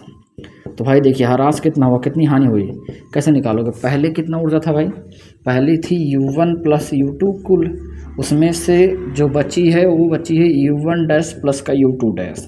तो अगर हम ज़्यादा वाले में से मतलब पहले वाले ऊर्जा से अंतिम वाले ऊर्जा माइनस कर देंगे, पहले वाले जो ऊर्जा थी दोनों की जोड़ने के बाद जो ऊर्जा होगी उसको माइनस कर देंगे, जो डिफरेंस आएगा वही ऊर्जा का ह्रास होगा। तो यहाँ समझिएगा, अब यहाँ से अगर हम U1 + U2 का मान रख दो कितना है बताओ, U1 का 1/2 C1 V1², U2 का 1/2 C2 V2², ये पहले वाले का हो गया माइनस, U1 कितना है देखो यहाँ लिखा है 1/2 C1 V², U2 कितना 1/2 C2 V²। समझ गए ना। इसमें से अगर आप कुछ कॉमन निकालेंगे तो 1/2 इसमें सब में है, देखो 1/2 सब में कॉमन निकलेगा। यहाँ क्या बचेगा, यहाँ बचेगा C1 और क्या बचेगा V1²। यहाँ बचेगा क्या भाई, एक मिनट रुक जाओ, इसको यहाँ से लिखते हैं, दिखाई नहीं देगा भाई, तो उधर जगह नहीं बचेगी। देखो यहाँ से लिखते हैं, ये ब्रैकेट लगा देंगे, मतलब आगे क्या निकलेगा 1/2 कॉमन, बड़ा ब्रैकेट लगा दिए, यहाँ बचा है C1 V1², यहाँ बचा है C2 V2²। समझ गए ना। इसमें देखो माइनस लगा है, क्या लगा है भाई माइनस उधर, ये पहला वाला हुआ। ये देखो 1/2 चला गया बाहर, तो क्या बचा है, यहाँ बचा है C1 V² प्लस का C2 V²। समझे कि दोनों से हम क्या कॉमन निकाल लिए, 1/2 कॉमन निकाल लिए सब में से। आगे 1/2 ऐसे रहेगा, यहाँ देखो C1 V1² plus C2 V2², और यहाँ देखो आगे माइनस लगाएंगे, इन दोनों में से V² कॉमन निकल रहा है, देखो दोनों V मिल रहा है, यानी बचेगा C1 प्लस का C2 और दोनों का V² बाहर जाएगा, ब्रैकेट लगा देंगे। आगे देखो यहाँ से अगर देखेंगे तो 1/2 ब्रैकेट में C1 V1² प्लस का C2 V2² और देखो इसके इधर माइनस में C1 प्लस का C2, C1 प्लस का C2, और इधर में भाई देखो बच्चा है V स्क्वायर। क्या लिखा है? V square. V की वैल्यू अगर आप रखना चाहो कितना आएगा बताओ? V की वैल्यू हम आपने बताया था अभी कुछ देर पहले, उभयनिष्ठ विभव का सूत्र क्या था? उभयनिष्ठ विभव का सूत्र था C1V1, रुको एक मिनट, C1V1 प्लस C2V2 बटे क्या था? C1 प्लस का C2, सही था ना? यहाँ बगल क्या लिखा है? स्क्वायर, मतलब V की वैल्यू रख दिए तो इसका स्क्वायर हो गया। अब आगे इधर समझते हैं, एक काम करिएगा थोड़ा रफ करते हैं भाई, ठीक है? इधर थोड़ा रफ कर देते हैं क्योंकि दिखाई नहीं देगा फिगर। हाँ इस मतलब समझ लेगा ना क्या क्या हुआ, ये सब समझा दिए कई बार फिगर आपको। तो अब इसको आगे क्या पढ़ते हैं, देखो अगर इसको सॉल्व करना है तो देखो इसमें से कुछ कैंसिल होगा। ये देखो स्क्वायर मतलब 2 बार है, कई बार है? 2 बार, तो 1 बार कट जाएगा, नीचे कट जाएगा ना, ये 2 बार है स्क्वायर मतलब, तो 1 बार बचेगा। तो इसका जो 1 बार बचेगा उस नीचे वाला मतलब एलसीएम जब करेंगे तो इसका इसमें गुणा हो जाएगा एक बार, मतलब आएगा कितना? 1/2। एक मिनट को थोड़ा ऊपर लिखते हैं, 1/2 और ब्रैकेट में देखो यहाँ लिखा था C1V1 square plus C2V2 square. क्या लिखा है? C1V1 square plus C2V2 square, और इसके गुणे में क्या आ जाएगा बताओ? यहाँ से अगर 1 बार कट चुका है तो एक तो बचा है ना C1 प्लस C2, उसका गुणा इधर हो जाएगा, क्या हो जाएगा? C1 plus C2। और यहाँ एक मिनट रुक जाइए, इधर क्या बचा है भाई? इधर बचा है माइनस, इधर क्या बचा है? माइनस। इधर देखो ये बचा है C1V1 प्लस C2V2 का whole square, C1V1 plus C2V2 का क्या? Whole square. अब इसमें क्या कर सकते हो, नीचे क्या रहेगा भाई? नीचे एलसीएम है पूरे, क्या आएगा? एलसीएम आया था C1 प्लस C2। अरे 1 बार कटा था, गड़बड़ मत कीजिएगा, यहाँ 1 बार कट चुका है, स्क्वायर मतलब 2 बार था तो 1 बचेगा। आप समझिएगा इसके आगे, आपको एलसीएम तो करना आ गया। इसमें अगर हम देखेंगे तो गुणा कर दें उसके बाद कैंसिल कर दें, बस थोड़ा गुणा भाई बड़ा हो जाएगा क्योंकि जगह तो है, आ जाएगा भाई। देखिएगा यहाँ पर लिखते हैं 1/2 आगे रहेगा, ब्रेकर लगाते हैं। देखिएगा पहले C1 से करेंगे दोनों में, तो C1 से इसमें कितना होगा? C1 स्क्वायर और V1 स्क्वायर तो ये है, इसमें कितना होगा? C1 C2 और V2 स्क्वायर। अब देखो C2 से बताओ, C2 से कितना होगा? C1 C2 और V1 स्क्वायर, इसमें कितना हो जाएगा? C2 स्क्वायर और V2 स्क्वायर। तो ये पहले से आगे देखिए माइनस लगाएंगे, इसमें चिन्ह बदल जाएगा, सूत्र है बना देखो, ये सूत्र है A स्क्वायर प्लस मतलब A प्लस B का होल स्क्वायर। तो क्या बनेगा? पहले का स्क्वायर मतलब C1 का C1 स्क्वायर हो जाएगा, V1 का V1 square, A square B square लगा रहे हैं देखो, मतलब ये पहला जो है इसका स्क्वायर होगा तो C1 square V1 square plus A square, और देखो आगे माइनस से चिन्ह बदल जाएगा, माइनस में A square plus B square. नीचे लिखते हैं, जगह नहीं है भाई, ठीक है? देखो यहाँ पर हो जाएगा B स्क्वायर, दोनों का स्क्वायर, माइनस का 2AB होता है, नहीं सॉरी प्लस 2AB होता है, तो आगे चिन्ह लगेगा तो मतलब माइनस हो जाएगा 2AB। 2A1 मतलब C1V1, एक मिनट इधर, और B मतलब C2V2। एक बात समझ गए ना? अब पूरे के बटे में क्या रहेगा भाई? पूरे के बटे है C1 प्लस का C2। थोड़ी सी लाइन बड़ी थी, बताया पहले से ही। अब देखिए कुछ कैंसिल हो रहा है, बहुत कुछ कैंसिल होगा। देखो इसमें से एक कैंसिल हो गया, माइनस प्लस, इसमें देखो कौन सा कटा हुआ भाई, और देखो ये वाला माइनस में था, यहाँ देखो माइनस था, ये वाला प्लस था, कैंसिल हो गया। उसके बाद देखिएगा 2C1V1 प्लस 2C2V2, यहाँ से सूत्र तो नहीं कुछ है, सही है? देखो 1/2। अब क्या बचेगा? अब यहाँ पर बचा है C1V1 C2V2 square, C1 C2V1 square, यहाँ पर बचा 2C1 C2। देखो इस वाले में और इस वाले में कुछ कॉमन दिख रहा है, तीनों में क्या निकल रहा है कॉमन बताओ? तीनों में मिल रहा है C1 C2, देखो सब में है C1 C2, सब में है देखो, तो यहाँ पर C1 और C2 दोनों में कॉमन निकल जाएगा। यहाँ बचेगा V2 स्क्वायर, यहाँ क्या बचेगा? V1 square. इस वाले में देखो माइनस बचा है, माइनस का 2 बचा है, C1 C2 चला गया बाहर, तो बचा V1 V2। और एक मिनट रुकिए, नीचे क्या है भाई? नीचे है C1 प्लस का C2। बस लास्ट लाइन जो ऊर्जा की हानि आएगी 1/2 C1 C2 और ब्रैकेट के अंदर A square plus B square minus 2AB, मतलब V1 माइनस V2 का क्या है? होल स्क्वायर है। और नीचे क्या लिखा है भाई? नीचे लिखा है C1 प्लस का C2। तो आई थिंक आप समझ गए होंगे, यही जो आएगी यही आएगी ऊर्जा की हानि। इसको थोड़ा साइड ढंग से लिख सकते हो चाहो तो ऐसे, मतलब वही चीज़ है, ठीक है? 1/2 जैसे कि 1/2, और इसमें लिखो C1 C2 बटे C1 प्लस C2, और इसको थोड़ा अलग कर दें V1 माइनस V2 का होल स्क्वायर। तो वही चीज़ें हैं, मतलब ये जो निकलेगी यही आएगी ऊर्जा में हानि। ये ऊर्जा ह्रास ही है, ठीक है। ह्रास हमारी कितना ऊर्जा की हुई, इतना। तो जब ऊर्जा ह्रास पूछेगा तो हम इस तरीके से, मतलब सूत्र याद करने का मतलब नहीं है, तरीका ये है कि मतलब पहले का दोनों ऊर्जा जोड़ लो और अंतिम में जो मतलब क्या बोलते हैं, तार को जोड़ने के बाद जो ऊर्जा बचेगी उसको ले लो, दोनों को जोड़ के अंतर करोगे, जो आएगा वही आएगी ऊर्जा में ह्रास। आई थिंक समझे होंगे। अब आप इसका स्क्रीनशॉट लीजिए। अब पढ़ते हैं इसके आगे का टॉपिक। तो देखिएगा साथियों, अब पढ़ते हैं संधारित्र क्या होता है, संधारित्र का सिद्धांत क्या होता है। ये बहुत ही इंपॉर्टेंट है, हमारे एग्जाम में कई बार पूछा है संधारित्र का सिद्धांत लिखिए, और पूछता है कि संधारित्र की धारिता का व्यंजक प्राप्त कीजिए। तो अब इन सब बातों को पढ़ते हैं। देखिए संधारित्र क्या है, हमने स्टार्टिंग बताया था कि संधारित्र एक ऐसा समायोजन है जिसमें किसी चालक के आकार या परिवर्तन किए बिना उस पर आवेश की अधिकतम मात्रा संचित की जा सकती है।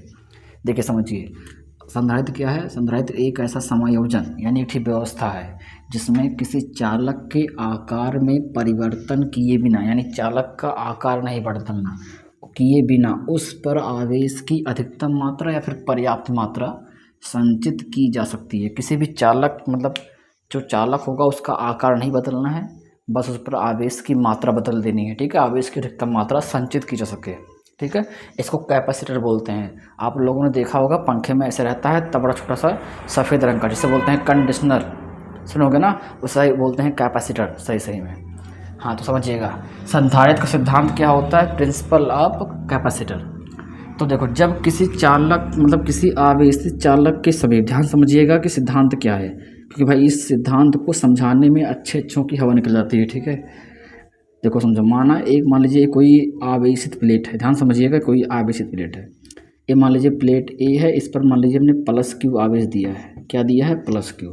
तो ये प्लस क्यू आवेश इसके पृष्ठ पर एक समान रूप से फैला हुआ है, तो इसको हम बोलते हैं, मान लीजिए ये हमारी है आवेशित प्लेट। क्या बोल दिए, आवेशित, यानी इस पर पहले से ही चार्ज दिया हुआ है, आवेशित प्लेट है।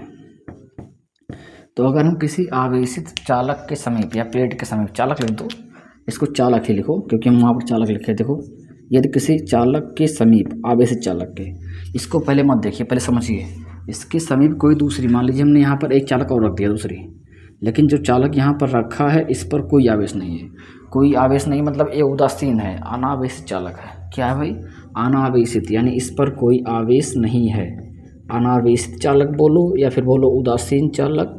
देखो अनावेशित का मतलब ऐसा नहीं है कि जिसमें आवेश ही नहीं है, आवेश है, बट जितना धनायन है उतना ऋणायन है, जितना प्लस वाला होगा उतना माइनस वाला होगा, क्योंकि किसी परमाणु के अंदर, किसी भी वस्तु के अंदर इलेक्ट्रॉन, प्रोटॉन, न्यूट्रॉन होते हैं, तो इसके अंदर जो इलेक्ट्रॉन होगा, प्रोटॉन होगा, दोनों बराबर होगा। अब देखो, अगर इसके समीप ला के रखेंगे तो आपको पता होगा, सोचने वाली बात है, अगर ये प्लस है तो इसके अंदर प्लस माइनस दोनों होगा, तो ये प्लस जो होता है माइनस को अपनी ओर आकर्षित करता है, यानी इस, मतलब जो होगा धातु के अंदर का इलेक्ट्रॉन कहाँ हो जाएगा, इसकी ओर आकर्षित हो जाएगा। अब समझिएगा, अगर ये माइनस इधर आएगा तो प्लस वाला प्लस से कहाँ भागता है, दूर जाता है, यानी ये जो धनात्मक वाला है इस चालक के धन आयनों को अपने से दूर करेगा, प्रतिकर्षित करेगा, तो प्लस कहाँ जाएगा, प्लस इसके इस साइड में दूर चला जाएगा। समझ गए ना। तो अब समझिएगा, अगर इस वाले चालक को हम इसके नज़दीक ला के रख देंगे अनावेशित को, तो आवेशित के कारण इस पे माइनस आ जाएगा आगे वाले पर, और फिर दूर क्या आ जाएगा, प्लस, क्योंकि प्लस वाला माइनस को आकर्षित करेगा और प्लस वाले को प्रतिकर्षित कर देगा, तो इसके अंदर का जो धनायन है उधर जाएगा, ऋणायन इधर आ जाएगा। अब सही है। देखो मान लो इसके चालक का पहले विभव था भी, कितना था, पहले इस चालक का विभव क्या था, मान लीजिए क्या था भैया, पहले इसका मान लीजिए विभव था भी, और भी हम मान लेते हैं 10 वोल्ट था। कितना वोल्ट था, 10 वोल्ट। ध्यान समझिए मेरी बात। अब जहाँ पर अगर माइनस वाला है तो देखो, आपने सूत्र पढ़ा था विभव का, V बराबर 1/4 पाई एप्सिलॉन नॉट Q/R, मतलब बिंदु आवेश के लिए अगर दूरी बढ़ेगी, देखो यहाँ से देखो, जो V होता है वो व्युत्क्रम होता है R के, यानी अगर दूरी बढ़ेगी, दूरी क्या होगी, बढ़ेगी, एक मिनट रुकिएगा, दूरी क्या होगी, बढ़ेगी, तो विभव क्या होगा, उल्टा व्युत्क्रम ना, घटेगा, विभव क्या होगा, घटेगा। तो यहाँ समझिए, अगर हम इस वाले माइनस के कारण देखें तो अब इस माइनस के कारण यहाँ पर एक विभव उत्पन्न होगा, इस वाले माइनस के कारण यहाँ पे क्या है, विभव उत्पन्न होगा, उसको मान लीजिए V हम लिखते हैं माइनस वाला, कौन सा वाला, माइनस वाला। तो भैया देखो, ये प्लस वाले के कारण भी उत्पन्न होगा यहाँ विभव, सही है ना, प्लस वाले के कारण मान लो V प्लस। अब सोचने वाली बात है कि यहाँ पर दूरी घटती है, विभव बढ़ता है। यहाँ पर इनमें देखो दूरी कम है, तो इसके लिए विभव क्या होगा, ज़्यादा होगा। समझ रहे, यहाँ पर दूरी क्या होगी, घटेगी, तो विभव क्या होगा, बढ़ेगा। यानी अगर इसमें देखो इस वाले के लिए दूरी कम है, तो विभव क्या होगा, ज़्यादा होगा। इस वाले के लिए दूरी ज़्यादा है, प्लस वाले के लिए दूरी क्या है, ज़्यादा है, विभव क्या होगा, कम होगा। बात समझ गए ना। मतलब यहाँ पर अगर मान लीजिए हम इस वाले में मान लीजिए 2 उत्पन्न हो रहा है प्लस का 2, तो इसमें जो है दूरी कम है, मतलब विभव क्या होगा, उससे ज़्यादा होगा। 2 के अलावा 3 भी हो सकता है, 4 भी हो सकता है, बट उससे ज़्यादा होगा। उससे क्या होगा, ज़्यादा होगा। 3 भी हो सकता है, 4 भी हो सकता है, बट देखो दूरी कम है, यानी इसके कारण विभव उत्पन्न होगा वो दूर वाले के कारण जो उत्पन्न होगा उससे क्या रहेगा, ज़्यादा ही रहेगा ना। दूरी ज़्यादा है, सॉरी दूरी कम है, विभव क्या होगा, ज़्यादा होगा। समझ गए। अब अगर हम पूछे इस वाले पे टोटल विभव कितना होगा, बताओ भैया। पहले कितना था, 10 था। इसमें क्या होगा, इसमें जो प्लस वाला उत्पन्न हो रहा है प्लस का 2, और ये माइनस वाला कितना हो, 4। मतलब अगर इसको जोड़ोगे तो 10 2 कितना हो गया, 12 और -4, घटाने पे कितना है, 8। यानी जो पहले था, पहले कितना था, पहले था 10, अब वही घट के कितना बन गया, 8। समझ गए, विभव क्या हो गया, घट गया। अच्छा एक बात समझिएगा, शुरू में आपने पढ़ा था पहले कि जो Q होता है समानुपाती V के, यानी आवेश बढ़ाने पर विभव क्या होता है, बढ़ता है। एक फार्मूला पढ़ा था, इससे निकाले थे, तो Q बराबर आया था CV, अरे हटाए थे ना। यहाँ से अगर देखोगे तो आप अगर इसको ऐसा करो कि Q नीचे जाएगा कितना, जब तो C बराबर आएगा Q/V। सही है। अगर हम Q को स्थिर कर दें, Q क्या कर लें, नियत, यानी आवेश ना बदले, तो बताओ जो C होगा वो डिपेंड होगा 1/V पे। यानी विभव अगर आपको बढ़ाना है, विभव अगर आप घटा देंगे, विभव घटाने पर धारिता क्या हो जाएगी, बढ़ जाएगी। धारिता क्या हो जाएगी, बढ़ जाएगी। यहाँ समझिएगा, ये विभव पहले 10 था, घट के कितना बन गया, 8। तो अगर विभव घट रहा है तो भाई इस कैपेसिटर की जो धारिता होगी क्या हो जाएगी, बढ़ जाएगी। विभव घट रहा है, धारिता बढ़ रही है, क्यों, क्योंकि आवेश नियत है। जो पहले Q था वही अभी भी है, Q हमने नहीं बदला है, सिर्फ क्या बदला है, दूरी के, मतलब इसके नज़दीक में अनावेशित चालक को रखने पर दूरी के कारण है। इसके कारण यहाँ पर माइनस आ गया, इसके कारण यहाँ प्लस विभव आएगा। तो जब टोटल निकालेंगे तो दूरी यहाँ पर कम है तो विभव ज़्यादा होगा, यानी टोटल करने पर पहले से विभव क्या हो जाएगा, कम हो जाएगा। विभव घटेगा तो धारिता क्या हो जाएगी, बढ़ जाएगी। यही बातें हमने यहाँ पर लिखी है। अब समझो, देखो अगर हम इस चालक को अगर हम धरती से जोड़ दें, क्या कर दें, अर्थ से कनेक्ट कर दें। अगर हम इसको अर्थ से कनेक्ट करेंगे, देखो तो ये प्लस वाला जो है, ये धरती माता इलेक्ट्रॉन देती हैं, क्या करती हैं, इलेक्ट्रॉन देती हैं, तो जाएगा तो ये माइनस जो इलेक्ट्रॉन आएगा वो इस प्लस वाले को ख़त्म कर देगा, क्या करेगा, ख़त्म कर देगा। अगर हम इस वाले माइनस को इलेक्ट्रॉन ख़त्म कर देगा प्लस वाले को, अब बताओ क्या बचा, मतलब ये वाला प्लस वाला नहीं रहेगा, अब सिर्फ कौन रहेगा, माइनस रहेगा। अब देखो पहले क्या था कि 10 वोल्ट था, कितना था, 10 वोल्ट।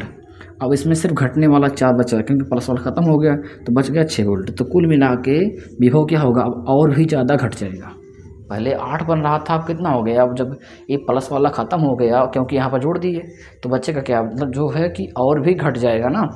तो देखो यही कहानी पूरी लिखी है, सिद्धांत यही है, आप याद कर लीजिए, अच्छे से समझ लीजिए कि यदि किसी आवेशित चालक के समीप, किसी आवेशित चालक के समीप कोई दूसरी अनावेशित चालक को रख दिया जाए, कोई दूसरी अनावेशित चालक को रख दिया जाए, ठीक, तो आवेशित चालक का विभव, देखो बताया ना, जो आवेशित चालक था इसका विभव क्या होता है, कम हो जाता है। बताया कि अगर रखोगे तो कम हो जाएगा, अभी तो 10 था तो घट के कितना हो गया, 8 हो गया था।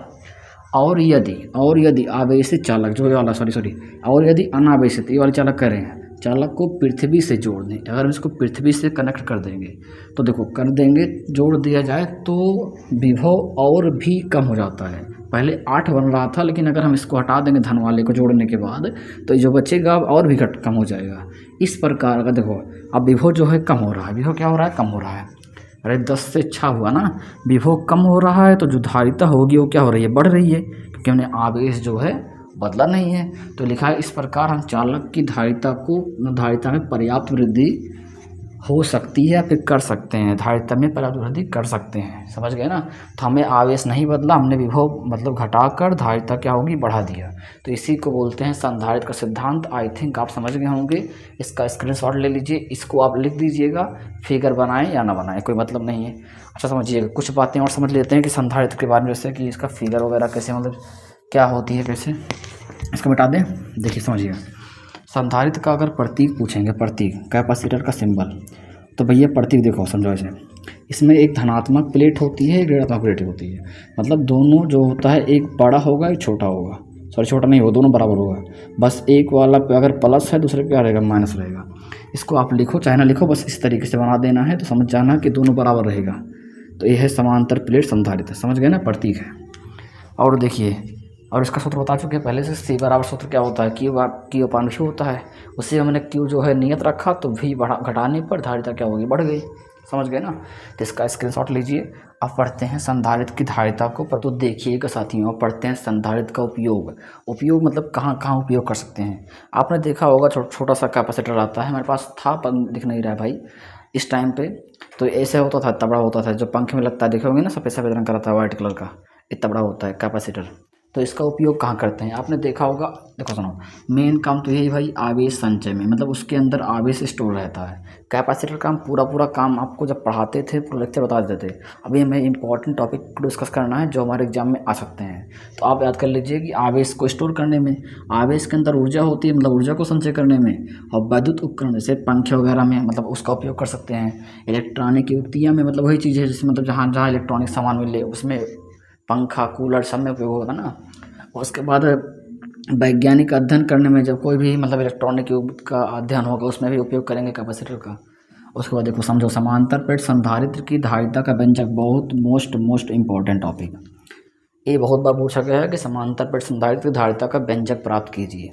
देखिए इसके लिए क्या करेंगे, माना एक समांतर प्लेट संधारित्र की, मतलब समांतर प्लेट संधारित्र है जिनके प्लेटों के बीच की दूरी स्मॉल डी है। माना एक समांतर प्लेट संधारित्र जिनकी प्लेटों के बीच की दूरी क्या है, स्मॉल डी है, और इसके प्रत्येक प्लेट का क्षेत्रफल, यानी एक प्लेट का जो एरिया है, क्षेत्रफल हमने मान रखा है ए है, ठीक है, क्या मान लिया ए।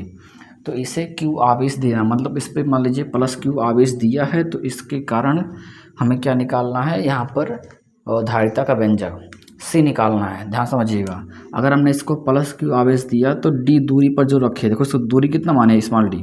यहाँ पर दूसरी जो प्लेट रखी है इस पर क्या होगा, अनावेशित मतलब है, तो क्या होगा, इस पर जो होगा इधर माइनस वाला आएगा, उधर क्या आता है प्लस वाला। अगर हम उसको पृथ्वी से जोड़ देंगे तो प्लस वाला ख़त्म हो जाएगा, तो ये बन जाएगा पूरा कैपेसिटर। समझ गए ना, बताया भी था, अब समझिएगा। तो अगर प्लेटों के बीच हम पूछें वैद्युत क्षेत्र, चैप्टर नंबर 2 में पढ़ाए थे, चैप्टर नंबर 2 में मतलब वैद्युत फ्लक्स वाले में पढ़ा था कि अगर दो प्लेटें हैं उनके बीच में कहीं वैद्युत क्षेत्र निकालना हो, ई बराबर, तो होता है ई बराबर सिग्मा अपान एप्सिलॉन नॉट, पढ़ा था ना चैप्टर नंबर 2 में फ्लक्स वाले में। यहाँ से आपने पढ़ा था सिग्मा बराबर क्यू अपान ए होता है, पृष्ठीय आवेश घनत्व जो होता है सिग्मा बराबर क्यू अपान ए। तो आप चाहें तो यहाँ सिग्मा की वैल्यू रख सकते हैं, नहीं बन जाएगा ई बराबर सिग्मा का मान क्यू अपान ए रखेंगे, नीचे एप्सिलॉन नॉट गुणा हो जाएगा, वैसे रहेगा। ये वैद्युत क्षेत्र हो गया। आपने एक फार्मूला और पढ़ा होगा वैद्युत क्षेत्र का, ई बराबर वी अपान डी, अभी पढ़ाए थे इस चैप्टर में, क्या नाम था, विभव परमणता और वैद्युत क्षेत्र की तीव्रता में संबंध, चैप्टर नंबर 3 में। तो यहाँ विभव परमणता और वैद्युत क्षेत्र की तीव्रता ई बराबर वी अपान डी, यानी ई वैद्युत क्षेत्र हो गया, वी विभव हो गया, डी मतलब दोनों के बीच की दूरी है। अगर इस फार्मूले से अगर आप निकालना चाहें वी, तो बताओ वी कितना आएगा, ए डी बटे में गुणे में हो जाएगा, मतलब ई डी बन जाएगा, क्या बन जाएगा, ई इंटू डी। अब देखो इसके आगे हम उधर लिखते हैं भाई, क्योंकि यहाँ पर दिखेगा नहीं। आप समझो, यहाँ से विभव मुझे निकालना है, ये भाई क्या निकल रहा है, निकल रहा है विभव, प्लेटों के बीच का विभव, वी बराबर ई इंटू डी। समझिएगा, वी बराबर ई इंटू डी लिखा है ना, और हमें पता है भाई, देखो यहाँ क्या पता है कि जो ई की वैल्यू है वो कितनी है, ई की वैल्यू है सॉरी क्या है, ई वाली कितने दिया है, लिखा है क्यू अपान में ए एप्सिलॉन नॉट। तो जहाँ लिखा है ई वहाँ पर क्या आ जाएगा बताओ, वी बराबर रहेगा ई की वैल्यू कितना है, क्यू अपान में ए एप्सिलॉन नॉट, और बगल में क्या लिखा है डी। समझ गए ना। अब यहाँ से आगे समझो, तो हमें अगर निकालना है धारिता, क्या निकालनी है, समांतर प्लेट संधारित्र की धारिता। सूत्र पढ़ा था सी बराबर क्यू अपान भी, पढ़ा है ना भाई, सी बराबर क्यू अपान में क्या होता है भी। यहाँ से अगर आप चाहो तो सी निकालना पड़ेगा, और क्या चाहोगे, वी की वैल्यू कितना है, देखो वी की वैल्यू यहाँ रखने हैं, समझ रहे हो ना। पहले ये देखो, पहले हम सिग्मा की वैल्यू यहाँ पर रखे तो कितना बन गया इतना, फिर ई की वैल्यू यहाँ रख दिए तो बन गया कितना, वी बराबर क्यू डी अपान में ए एप्सिलॉन नॉट। अब इस वाले वी की वैल्यू यहाँ रखेंगे, कितना आ जाएगा, क्यू और ए डी है इंटू में, अपान में कितना था भाई, क्यू डी अपान में है ए एप्सिलॉन नॉट। बस हमारा सूत्र आ गया। इससे सिंपल नहीं हो पाएगा भाई, ठीक है। जो कैंसिल हो गया तो सी जो बन जाएगा ऊपर जाएगा, मतलब ए एप्सिलॉन नॉट अपान में डी, ठीक है। तो इसको या फिर ऐसे लिखो, कैसे, मतलब सी बराबर एप्सिलॉन नॉट ए अपान में डी। जब प्लेटों के बीच में वायु भरा होगा तब क्या होगा, अगर प्लेटों के बीच में वायु या निर्वात होगा तब ये सूत्र लगेगा। लेकिन अगर प्लेटों के बीच में कोई माध्यम, मान लीजिए के परावैद्युतांक का कोई पदार्थ भर दिया, पूरे भरा गए हैं, अगर के परावैद्युतांक का पदार्थ भर दिया, के परावैद्युतांक का पदार्थ भरने पर, रखने पर लिखो, या भरने पर रखने पर, तो अगर पूरे में तुम भर दोगे के परावैद्युतांक का सूत्र बन जाएगा, इसको मान लेते हैं सी डैश, तो हो जाएगा एप्सिलॉन नॉट, यहाँ पर के ए अपान में डी, बीच में मतलब एप्सिलॉन नॉट के बगल में क्या लग जाएगा के, तो ये फार्मूला हमारा हो जाएगा वो किसका, धारिता का। अगर हाँ बस आपके एग्जाम में आएगा तो समांतर प्लेट संधारित्र धारिता, ये हेडिंग डाल के आपको इतना ही करना है, समझ गए ना। यहाँ से स्टार्ट करना है भाई, यहाँ तक ख़त्म कर देना है। लेकिन अगर हम इसके कुछ और चीज़ सीखना चाहे सीख सकते हो जरूर, मतलब अगर निर्वात वाले के और माध्यम वाले के, जैसे परावैद्युतांक वाला है, निर्वात वाला है, दोनों कंपेयर करना चाहो तो आप इसको ऐसे करो कि समीकरण, मतलब इसको मान लीजिए एक, इसको मान लीजिए दो, समझ गए ना भाई। इसको एग्जाम में आपको इतना ही करना है। अगर आपको खुद और करना है तो आप क्या करेंगे, समीकरण 2 को 1 से भाग दे दीजिए, जैसे कि मतलब हम कुछ पॉइंट और डिस्कस कर लें जो न्यूमेरिकल वगैरह में फ़ायदा करता है। तो इसको 2 को 1 से भाग करोगे, बताओ कितना बनेगा, इधर बनेगा सी डैश, नीचे क्या बनेगा सी, 2 वाला ऊपर एप्सिलॉन नॉट के ए अपान में डी, और नीचे कितना लिखा है देखो, एप्सिलॉन नॉट ए अपान में डी। क्या क्या कैंसिल होगा बताओ, यहाँ से पूरा कैंसिल हो जाएगा, सिर्फ बचेगा के, यानी सी बाई सी डैश जो निकालोगे, ये बटे में है गुणे में जाएगा तो के इंटू सी, मतलब माध्यम की जो है धारिता और निर्वात की धारिता का के गुना है, ठीक भाई। इसको आप भी ये भी कर सकते हो, लेकिन आपके एग्जाम में अगर आएगा तो उन्हें क्या होता है, यहाँ से स्टार्ट करना भाई, इतना करने के बाद यहाँ तक करके छोड़ दीजिएगा, समझ गए ना भाई, धारिता का व्यंजक। अब इसके आगे पढ़ते हैं, क्या पढ़ते हैं भाई इसके आगे, कि अगर समांतर प्लेट संधारित्र के प्लेटों के बीच आंशिक रूप से परावैद्युत पदार्थ भर दिया जाए, मतलब पूरे में भरेंगे, सूत्र क्या बनेगा, सी डैश एप्सिलॉन नॉट के ए अपान डी। अगर अक्को नहीं भर रहेगा तो खाली रहेगा तो सी बराबर epsilon not a upon D. लेकिन अगर इसके बीच में थोड़ा सा भर देंगे, थोड़ा सा भर देंगे तो तब क्या सूत्र बनेगा उसको निकालते हैं। इसके बाद वो भी इम्पॉर्टेंट है, इसको पहले नोट कर लीजिए, स्क्रीनशॉट लीजिए।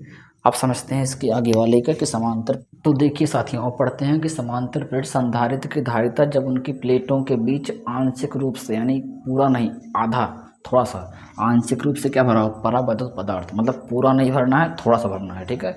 कोई परावैद्युत मतलब जैसे मान लीजिए कांच, प्लास्टिक, मोम वगैरह भर दिया जाए तो क्या लिखेंगे, माना एक समांतर प्लेट क्या है, संधारित्र, क्या है भाई, एक समांतर प्लेट क्या है, संधारित्र, जिनके प्लेटों का क्षेत्रफल आप मान लेना ए है, प्लेटों के बीच की दूरी क्या है, स्मॉल डी है, और इनके बीच में, एक मिनट रुकिएगा, प्लेटों के बीच की दूरी क्या है, स्मॉल डी है, और यहाँ समझ लीजिएगा, और इनका मतलब क्षेत्रफल हमने ए मान लिया है, और इसके बाद समझिएगा पृष्ठीय आवेश गुना सिग्मा होगा, और इनके बीच में टी चौड़ाई का, कितनी चौड़ाई का, टी चौड़ाई, देखो चौड़ाई कितना है, टी यहाँ पर लिखा होगा, देखो क्या लिखा नहीं लिखे, देखो माना है एक समांतर प्लेट संधारित्र जिनकी प्लेटों के बीच, एक समांतर प्लेट क्या संधारित्र है जिनके प्लेटों के बीच के चौड़ाई का, सॉरी टी चौड़ाई का, चौड़ाई कितना है, टी चौड़ाई का, और के परावैद्युतांक वाला कोई पदार्थ भरा है, मतलब पूरा पदार्थ जो है पूरे, मतलब कैपेसिटर नहीं भरा, सिर्फ आंशिक रूप से, पूरा नहीं भरा गया है, सिर्फ पूरे में ना भर के इस बीच वाले में थोड़ा सा भर दिया है।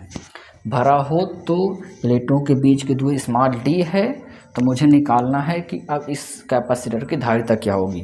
इस पर आपको पता होगा कि प्लस क्यू अगर आवेश हमने दिया है तो इस पर प्लस क्यू ऐसे फैला रहेगा, जिसके कारण उस वाले मतलब प्लेट पर क्या आता है, माइनस आता है, इस पर क्या आ जाएगा, माइनस क्यू आ जाएगा, और दूसरे वाले प्लेट को हम जोड़ देंगे धरती से, तो मतलब ख़त्म हो जाएगा विभव उधर का। अब समझिए, अगर मुझे निकालना है क्या भाई, क्या निकालना है, संधारित्र की धारिता निकालनी है, लेकिन कब निकालनी है, जब इनके प्लेटों के बीच आंशिक रूप से क्या भरा हो, परावैद्युत पदार्थ। तो अगर धारिता निकालनी है तो सूत्र होता है सी बराबर क्यू अपान भी, तो पहले भी निकाल लें। भी कैसे निकलेगा, तो भी बराबर ने बताया था कुछ देर पहले, ई बराबर भी अपान डी, पढ़ा था ना।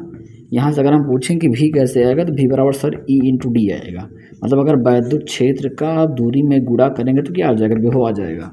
तो पहले आप निकाल लीजिए कि निर्वात जहाँ खाली है, यहाँ का कितना वैद्युत क्षेत्र है, सॉरी विभव कितना है, उसके बाद इस वाले माध्यम में कितना विभव है, दोनों का जोड़ देंगे तो टोटल आ जाएगा। तो यहाँ लिखिएगा प्लेटों के बीच का विभवांतर, क्या लिखिएगा, प्लेटों के बीच विभवांतर, यहाँ लिखते हैं प्लेटों के बीच क्या लिखेंगे, विभवांतर।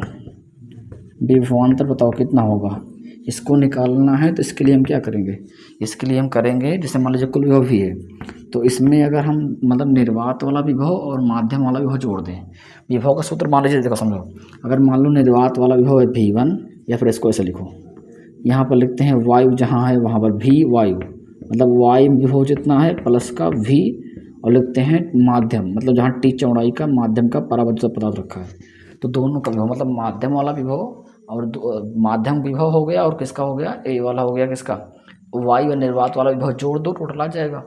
यहाँ भी निकालना है तो बताइए, समझिए विभव का सूत्र क्या होता है, E इंटू डी, तो भैया यहाँ पर जो E रहेगा वो वायु वाला रहेगा, समझ गए ना, और यहाँ पर दूरी कौन सी रहेगी, वायु वाली दूरी।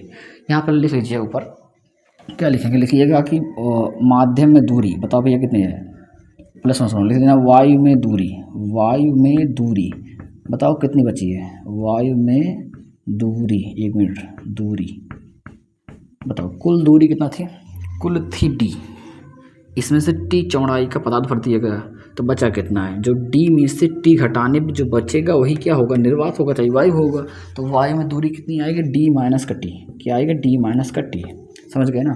अगर हम पूछें माध्यम, चाहिए जो T भरा है माध्यम परावर्तितांक, माध्यम में दूरी कितनी है, तो माध्यम में दूरी सर कितनी है बताओ, ये दूरी कितनी है, स्मॉल t, यहाँ दूरी कितनी रहेगी, स्मॉल t। तो समझो हम क्या बताए, अगर वायु का विभव निकालना है तो वायु के वैद्युत क्षेत्र का और दूरी गुणा कर दो, तो वायु में दूरी कितनी है, D माइनस का T प्लस ए वाला प्लस V निकालना है, V बराबर फिर वही E इंटू डी, V बराबर E इंटू डी, यानी यहाँ पर E कौन सा रहेगा, वायु वाला, सॉरी माध्यम वाला, तो यहाँ पर E क्या रहेगा, माध्यम का इंटू डी। यहाँ पर देखो माध्यम की दूरी कितनी है, स्मॉल t है, तो स्मॉल t रख दो। हाँ, तो यहाँ पर देखिए वायु में क्या निकलेगा, क्षेत्र कैसे निकलेगा, देखो वैद्युत क्षेत्र का दो प्लेटों के बीच सूत्र बताया था कुछ देर पहले, सिग्मा अपान एप्सिलॉन नॉट, और सिग्मा के स्थान पे अगर आप Q अपान A पटकोगे या रखोगे भाई, तो क्या बनेगा, A बनेगा, E बराबर इसके स्थान पे Q अपान पे, देखो यहाँ रख दोगे तो A और इसमें गुणा हो जाएगा ना, तो जब निर्वात होगा या फिर वायु होगा तो वैद्युत क्षेत्र कितना होगा, इतना होगा, मतलब लिखना और लिख दीजिएगा, यहाँ लिखिएगा, देखो वायु में अगर हम निकालेंगे वैद्युत क्षेत्र, वायु में, एक मिनट रुकिए अब सही लिखते हैं, वायु या निर्वात में क्या निकालना है, वैद्युत क्षेत्र, यानी अगर वायु व निर्वात में निकालेंगे E वायु बराबर, तो बताओ कितना होगा, वायु मतलब से Q अपान में A और क्या एप्सिलॉन नॉट होगा। लेकिन अगर हम माध्यम में निकालें, किसमें, माध्यम में वैद्युत क्षेत्र निकालेंगे, वैद्युत क्षेत्र, तो बताओ कितना होगा, E अगर माध्यम में निकाल रहे हैं, माध्यम में, तो बताओ कितना बन जाएगा, E बराबर Q अपान में एप्सिलॉन नॉट, यहाँ पर A बन जाता है, सॉरी KA, बात समझे कि नहीं। अगर माध्यम आता है भाई तो वहाँ पर एप्सिलॉन नॉट के बगल में क्या लगता है, K लग जाता है, तो यहाँ पर Q अपान में रहेगा, लेकिन यहाँ पर क्या लग जाएगा, एप्सिलॉन नॉट। तो यहाँ पर अगर वैद्युत क्षेत्र निकालो वायु वाला, तो वायु वाला कितना है, वायु वाला है Q अपान में A एप्सिलॉन नॉट, और बगल में भाई कितना था, गुणे में D माइनस का T, समझ गए ना, प्लस E माध्यम का कितना है, माध्यम वाला है Q अपान में एप्सिलॉन नॉट KA, और बगल में क्या लिखा था, T, समझ गए। अब दोनों में से कुछ कॉमन निकलेगा भाई, कॉमन क्या निकल रहा है, तो कॉमन निकल रहा है हमारा Q अपान में A एप्सिलॉन नॉट, अंदर क्या बचेगा, यहाँ बचेगा D माइनस का T, और इधर क्या बचा, प्लस में क्या बचा है T, अरे ये वाला T बचा ना, देखो रुको मैंने गलत, कुछ गड़बड़ हो गया, इस वाले ब्रैकेट में बचेगा D माइनस का T, सही है, हाँ सही है। यहाँ पर देखो प्लस बचा है, ऊपर बचा है T, नीचे बचा है क्या, इसके बच गया, अभी क्या बच गया, K, समझ गए ना, एक K बच गया, क्योंकि देखो यहाँ से निकला Q upon epsilon not A, तो यहाँ पर बच गया है K, वहाँ बचा है T ऊपर। अब यहाँ पर मुझे विभव पता हो गया, मुझे निकालना क्या था, धारिता, क्या निकालनी थी, धारिता। तो आपको अगर धारिता निकालनी है भाई, इधर लिख दे, नीचे दिख रहा है अभी, देखो सुनो, धारिता का सूत्र क्या होता है, C बराबर Q अपान V। तो इस वाले V की वैल्यू अगर आप यहाँ पर रखोगे तो यहाँ पर धारिता आ जाएगी। तो इसको हम थोड़ा सा इधर लगाते हैं, क्योंकि दिखेगा नहीं भाई, आप लोग इसको लिख लीजिएगा थोड़ा सा अच्छे से, पहले बना के पूरा लिखने के बाद इसको लिखिएगा नीचे। तो अगर मुझे C निकालना है तो Q अपान V, यानी V की वैल्यू देखो, V के स्थान पे कितना है, Q अपान में क्या है भाई, ए एप्सिलॉन नॉट और ब्रैकेट में क्या है, ब्रैकेट में है डी माइनस का टी और प्लस में क्या लिखा है टी अपान में के।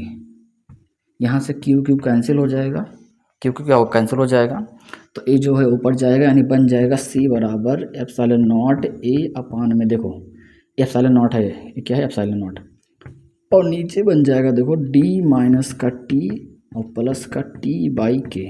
समझ गए ना।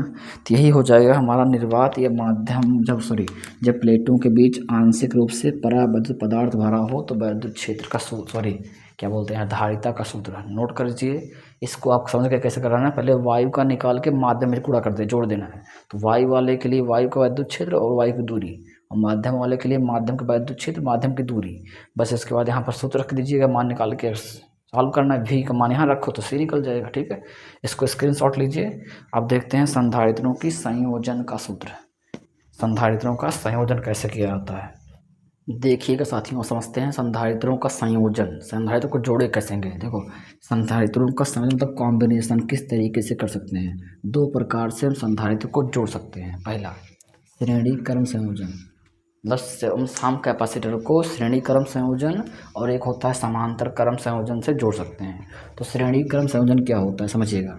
यदि पहले संधारित्र देखो, तो मान लीजिए एक संधारित्र 2 3 है, यदि पहले संधारित्र की दूसरी प्लेट, देखो ये पहली है दूसरी होगी, यदि पहले किस संधारित्र की दूसरी प्लेट को, मतलब पहले वाले की दूसरी प्लेट को दूसरे वाले की पहली प्लेट से जोड़ दें, समझे। यदि मतलब पहले संधारित्र की दूसरी प्लेट को, ये देखो दूसरी प्लेट है, दूसरे संधारित्र की पहली प्लेट से क्या कर देंगे जोड़ देंगे, तो इसे बोलेंगे श्रेणी क्रम संयोजन। समझो यदि पहले संधारित्र की दूसरी प्लेट को दूसरे संधारित्र की पहली प्लेट से जोड़ देते हैं तो इसे बोलते हैं श्रेणी क्रम संयोजन। समझ गए भाई ना। मतलब अगर जहाँ पहला खत्म हो वहाँ से दूसरा जोड़ देंगे तो उसे बोलेंगे श्रेणी क्रम संयोजन। तो यही लिखा गया यदि पहले संधारित्र की दूसरी प्लेट को दूसरे संधारित्र की पहली प्लेट से जोड़ देते हैं तो उसे श्रेणी क्रम संयोजन कहते हैं। समझ गए। अब देखो मान लीजिए 3 संधारित्र हैं C1 C2 C3, जिनके विभव मान लेना पहले का V1 V2 और V3, और मान लेना कुल विभव जो है टोटल V है। क्या है भाई V है। अब सुनो, इन पर अगर हम आवेश देंगे तो वो आवेश समान रूप से फैलेगा। कि देखो अगर इसको हम मान लीजिए प्लस क्यू देंगे तो इस पर क्या आ जाएगा माइनस क्यू, फिर उस माइनस के कारण यहाँ प्लस आएगा, फिर इस प्लस वाले का मतलब देखो जैसे प्लस आता है तो इस पर क्या होता है, मतलब यहाँ अगर प्लस रहेगा तो माइनस वाले खींच लेगा, तो माइनस वाले के कारण प्लस आएगा, मतलब इस तरीके से चलता रहेगा। यहाँ पर प्लस आएगा, यहाँ पर क्या आ जाएगा माइनस। तो समझो अब यहाँ पर हमें मतलब आवेश नहीं बदलता। श्रेणी क्रम में आपने पढ़ा होगा कि धारा नहीं बदलती। श्रेणी क्रम तो है तो मतलब यहाँ पर धारा नहीं बदलेगी, मतलब आवेश नहीं बदलेगा। धारा मतलब आवेश ना, आवेश चलने के कारण धारा नहीं धारा बहती है। तो यहाँ पर जो है कि मतलब आवेश नहीं बदलेगा लेकिन विभव क्या होगा बदलेगा। तो अगर हम निकालें कुल विभव, ध्यान समझिएगा, कुल विभव तो कुल विभव कितना होगा V बराबर V1 प्लस का V2 प्लस का V3। तो V1 पहले का और दूसरे का तीसरे का अगर रख के जोड़ दो तो कुल आ जाएगा। आप समझेंगे कि V कैसे निकलेगा। V बराबर Q अपान C पढ़ा है ना। पहले के लिए बताओ V कितना है, पहली बार के लिए V V1 है, Q क्या है Q Q ही है, और C क्या रहेगा C C1 रहेगा। दूसरे में बताओ V बराबर Q अपान C, दूसरे के लिए V V2 हो गया, C क्या हो गया C2, लेकिन Q है टोटल, मतलब Q जो है श्रेणी क्रम में है तो नहीं बदलेगा तो वही रहेगा। फिर देखो V बराबर Q अपान C, फिर तीसरी बार देखो यहाँ पर Q क्या है, मतलब सॉरी V V3 हो गया C C3 हो गया, V V3 C C3, लेकिन Q वही रहेगा क्योंकि बदलेगा नहीं। अब तीनों मान को अगर समीकरण 1 में रख दो बताओ कितना हो जाएगा। V बराबर इस पहले के स्थान पे Q अपान में C1, दूसरे V2 का स्थान पे Q अपान में क्या लिखा है C2, और तीसरे V3 का स्थान पे क्या आएगा Q अपान में C3। यहाँ ऊपर से अगर हम Q कॉमन निकाल लेंगे बचेगा बताओ क्या 1 अपान C1, यहाँ बचा 1 अपान C2, यहाँ क्या बचा 1 अपान C3। यहाँ से अगर Q बटे में जाएगा तो V अपान Q बन जाएगा, यहाँ बच जाएगा 1 अपान C1, 1 अपान C2 और यहाँ 1 अपान C3। सही है ना। यहाँ नीचे का नहीं दिख रहा है भाई, ठीक है, थोड़ा सा देख लीजिएगा। 1 मिनट रुकिए, थोड़ा इधर देते हैं, ठीक है।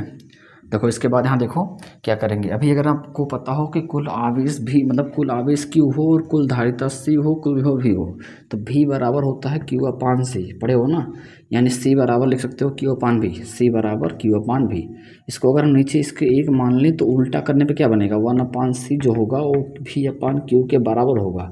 कब, जब कुल विभव भी हो, कुल आवेश क्यू हो और कुल धारिता क्या हो, सी हो। तो भाई समझिएगा, यहाँ पर अगर हम देखें तो इस वाले सूत्र में देखो भी अपान क्यू, भी अपान क्यू क्या होगा, 1/c के बराबर, यानी 1/c जो होगा 1/c1 + 1/c2 + 1/c3 के जोड़ के बराबर आएगा। देखो यहाँ भी अपान क्यू के स्थान पे हमने 1/c रख दिया है, और एक ऐसे आ गया क्योंकि c बराबर क्यू अपान भी होता है, तो नीचे एक मान के उसका उल्टा कर दिए हैं, समझ गए ना। तो ये श्रेणी क्रम संयोजन का सूत्र है। अगर 2 कैपेसिटर है तो 2 ही रहेगा, मतलब 1/c1 + 1/c2, 3 रहेगा तो 1/c3 रहेगा, 4 रहेगा तो 1/c4 रहेगा, समझ गए ना। श्रेणी क्रम में इस तरीके की संधारित्र का संयोजन का सूत्र रखता है। तो इस तरीके से आप इसको नोट कर लीजिए, स्क्रीनशॉट लीजिए। आप देखते हैं समांतर क्रम में सेलों का संयोजन, रफ कर दें भाई। तो देखिए साथियों, आप समझते हैं कि समांतर क्रम में संधारित्रों का संयोजन कैसे करते हैं। देखो समझो किससे कहते हैं, यदि सभी संधारित्र की पहली प्लेट, सभी संधारित्र की पहली प्लेट को, मतलब जितने संधारित्र लगे हैं सबकी पहली जो प्लेट होंगी पहली वाली, उनको हम किसी एक बिंदु से जोड़ देते हैं। देखो जितनी संधारित्र हैं सबकी पहला बिंदु जो है, मतलब पहली प्लेट है, उसको हम किसी एक बिंदु से जोड़ देते हैं। देखो एक लिखा है, यदि सभी संधारित्रों की पहली प्लेट, मतलब आगे वाली प्लेट को किसी एक बिंदु से तथा दूसरी प्लेट को, क्या लिखा है, दूसरी प्लेट को किसी दूसरे, और जो दूसरी वाली प्लेट है सबकी, देखो ये दूसरी वाली, इनको हम किसी दूसरे उभयनिष्ठ बिंदु से, मतलब दूसरी वाली जो प्लेट होगी इसके सभी बिंदुओं को मतलब सभी प्लेटों को किसी एक बिंदु से जोड़ देंगे। तो इस प्रकार के संयोजन को बोलते हैं समांतर क्रम संयोजन, समझ गए ना। यदि सभी संधारित्रों की पहली प्लेट को एक बिंदु से और दूसरी प्लेट को, लास्ट वाली को, किसी दूसरे बिंदु से, तो यहाँ जो स्टार्टिंग का एक बिंदु से है और लास्ट वाला भी एक बिंदु से है, तो इसे बोलते हैं समांतर क्रम संयोजन। और समांतर क्रम में ध्यान रखिएगा विभव नहीं बदलता, विभव क्या होता है, नहीं बदलता।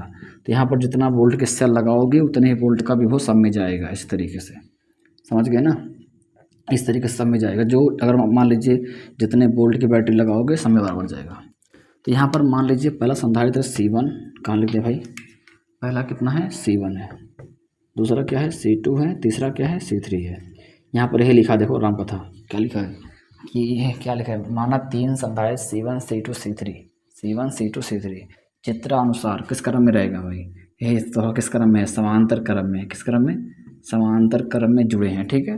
और जिनके क्या लिखना है, जिनके आवेश कितना मान लेना, जिनके आवेश Q1 और Q2 तथा Q3 हैं, और मतलब Q1 पहले का आवेश मान लीजिए प्लस Q1 है, दूसरे का Q2 मान लीजिए, और तीसरे क्या मान लीजिए Q3, ठीक है। यहाँ Q2 है भाई, क्या है Q2। आप सुनो, और तथा मान इनका विभव मान लेना, मतलब इनका विभव कितना है, इनका विभव मान लेना V है, क्योंकि V समांतर क्रम में है, विभव नहीं बदलती, धारा बदलता है, मतलब आवेश जो हो गया बदल जाएगा, आवेश क्या हो जाएगा, बदल जाएगा। अब समझिए, अगर हम पूछें कुल आवेश कितना आएगा, बताइए सोच के, कुल आवेश, अगर आपसे हम कुल आवेश निकालने की बात करें, यानी Q निकालने की बात करें, तो सर कहेंगे Q1 में Q2 को और Q3 जोड़ दो। देखो ये पहला, दूसरा, तीसरा, तीनों का आवेश जोड़ दो, कुल आवेश आ जाएगा। अब ये Q कैसे निकलेगा, देखो समझो, Q बराबर होता है CV, चल जा भाई, Q बराबर क्या होता है CV, और दोबारा Q बराबर CV, Q बराबर CV, 3 बार लगाएंगे ना, 3 मान लिए हम। तो बताओ पहली बार Q1 है, Q कितना है, Q1 है, C क्या है, C1 है, बट जो V है वो दो सब में बराबर होगा, समांतर क्रम भी बराबर होगा, सबके लिए भी वही रहेगा। यहाँ देखो Q2 रहेगा दूसरी बार, C क्या रहेगा, C2 रहेगा, बट V वही रहेगा, सब में बराबर रहेगा। यहाँ देखो Q3 हो जाएगा, Q क्या होगा, Q3 हो जाएगा, C क्या हो जाएगा, C3, लेकिन V जो है समांतर क्रम में बराबर रहेगा, तो वही रहेगा, समझ गए ना। तो अगर हम इन सब की वैल्यू यहाँ पर रख दें, बताओ कितना बन जाएगा, Q बराबर, पहले बताओ Q1 के स्थान पे C1V1, नहीं सॉरी C1V, Q2 के स्थान पे क्या रहेगा, C2V, और Q3 के स्थान पे क्या रहेगा भाई, Q3 के स्थान पे रहेगा C3 और V, सब में से V कॉमन निकलेगा, यानी हम भी कॉमन निकालेंगे तो C1 प्लस का C2 प्लस का C3। इसको अगर नीचे ले जाएंगे तो हो जाएगा Q अपान में भी, क्या हो जाएगा Q अपान में भी। इधर बचेगा C1 प्लस का C2 प्लस का C3। अब बताओ कुल अगर मतलब C बराबर होता है Q अपान भी, कुल कब होता है? जब कुल धारिता C हो, कुल आवेश Q हो और कुल विभव V हो। तो यहाँ से अगर आप चाहोगे तो Q अपान C के स्थान पे क्या Q अपान V के स्थान पे C लिखोगे तो C बराबर C1 प्लस का C2 प्लस का C3। इस तरीके से समांतर क्रम में संधारित्रों के संयोजन का सूत्र आ जाएगा। 1 मिनट देखते हैं, सबको दिख रहा है भाई? आपका इसका स्क्रीनशॉट लीजिए, सब कुछ सही है। अब इसके बाद हम पढ़ेंगे आगे का टॉपिक, जो भी एक और इम्पोर्टेंट टॉपिक बचा है हमारा। 2 टॉपिक बचे हैं और 2 पॉइंट 3 पॉइंट और बचे हैं कुछ, उसको पढ़ लेते हैं। अब बचा है कि आवेशित समांतर प्लेट संधारित्र के प्लेटों के बीच ऊर्जा घनत्व। रफ कर दें भाई, तो देखिए साथियों, आप पढ़ते हैं समांतर प्लेटों के बीच ऊर्जा घनत्व। ये इस तरीके से आता है कि सिद्ध कीजिए कि समांतर प्लेट संधारित्र के प्लेटों के बीच ऊर्जा घनत्व U बराबर 1/2 एप्सिलॉन नॉट KE² होता है। इस तरीके से आपके एग्जाम में पूछता है सिद्ध करने के लिए। बहुत ही इंपॉर्टेंट टॉपिक है, क्योंकि अगर एक आप पढ़ लेंगे तो आपके एग्जाम में समझ लीजिए आने रखा है 2 नंबर का 3 नंबर का, ठीक है। देखिए समझिएगा, किसे कहते हैं ऊर्जा घनत्व? इससे U से प्रदर्शित करते हैं, स्मॉल U से, कैपिटल U नहीं, स्मॉल U से ऊर्जा घनत्व को प्रदर्शित करते हैं। समझ गए ना? यहाँ से अगर हम U बराबर सूत्र पूछें तो U बराबर कैपिटल U/V होता है। इसका मतलब क्या है? देखो समझो, U ऊर्जा घनत्व हो गया, हिंदू लिखते भाई, U क्या हो गया? स्मॉल U ऊर्जा घनत्व। अरे 1 मिनट रुकिए, स्मॉल U हो गया ऊर्जा घनत्व। उसके बाद यहाँ पर कैपिटल U हो गया और स्थितिज ऊर्जा, संधारित्र में संचित स्थितिज ऊर्जा, स्थितिज ऊर्जा। उसके बाद V कैपिटल V हो गया आयतन, क्या हो गया? आयतन। ठीक है ना? आप समझो यहाँ से क्या बताएंगे। अगर हम मान लेते हैं कि V बराबर 1, इधर के मान लें, माना अगर मान ले भाई V बराबर 1 है, अगर V को 1 मतलब आयतन का मात्रक होता है मीटर क्यूब, तो बताओ यहाँ पर अगर V 1 हो जाएगा तो जो स्मॉल U रहेगा वो कैपिटल U बराबर आएगा। सही है ना? यहाँ से क्या बोल सकते हो बताओ? स्मॉल U जो है कैपिटल U बराबर क्या होगा?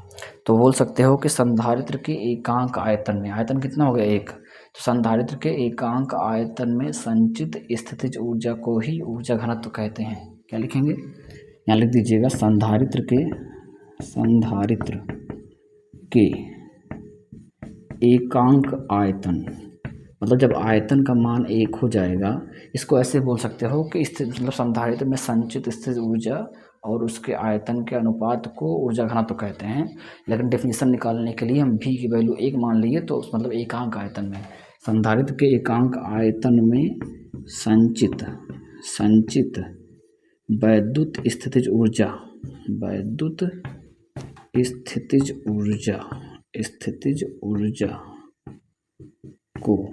ऊर्जा को ऊर्जा घनत्व कहते हैं, ऊर्जा घनत्व कहते हैं। समझ गए ना भाई? क्या है, कैसे है? अब आगे समझो। हमारे डेरिवेशन आएगा कि सिद्ध कीजिए कि ऊर्जा घनत्व का व्यंजक क्या होता है? सिग्मा बराबर, क्या बताए भाई? सूत्र बताए थे, सूत्र क्या बताए थे? U बराबर, देखो सुनो, स्मॉल U बराबर है रे भाई, चल नहीं रहा है। ऐसा पूछेगा, सिद्ध कीजिए कि स्मॉल U बराबर होता है 1/2 एप्सिलॉन नॉट KE²। इसको सिद्ध करने के लिए आपके एग्जाम में आ सकता है, कई बार आ चुका है ऊर्जा घनत्व को। किस तरीके से करेंगे? तो 1 मिनट पहले आप इसका स्क्रीनशॉट लीजिए, तब इसके नीचे करेंगे, क्योंकि भाई अभी इसमें मतलब इस वाले पेज में आएगा नहीं, तो इसको आप स्क्रीनशॉट लीजिए, फिर पढ़ते हैं इसका व्यंजक कोड कैसे निकालेंगे। रफ कर दे भाई। हाँ भाई, थोड़ा सा इस फार्मूले को याद रखिएगा, क्योंकि उसका भी काम लगेगा, स्मॉल U बराबर वाला। ठीक है, यहाँ देखिएगा इसका व्यंजक कैसे निकालते हैं, देखिएगा। तो थोड़ा सा माना फलाना लिख लीजिए कि माना समांतर प्लेट, मतलब ऐसे लिखिएगा कि माना एक समांतर प्लेट संधारित्र है जिनके प्लेटों के बीच की दूरी स्मॉल d है। क्या लिखेंगे? फिगर बन जाए, चल नहीं रहा यार। क्या बनेंगे? माना एक समांतर प्लेट क्या है? संधारित्र है जिनके प्लेटों के बीच की दूरी स्मॉल d है और इनके प्लेटों का क्षेत्रफल मान लेना भाई, स्मॉल मतलब क्षेत्रफल क्या है? a है, और बस और क्या है? मान लेना इतना है, प्लस क्यू आवेश फैला हुआ है एक समान रूप से।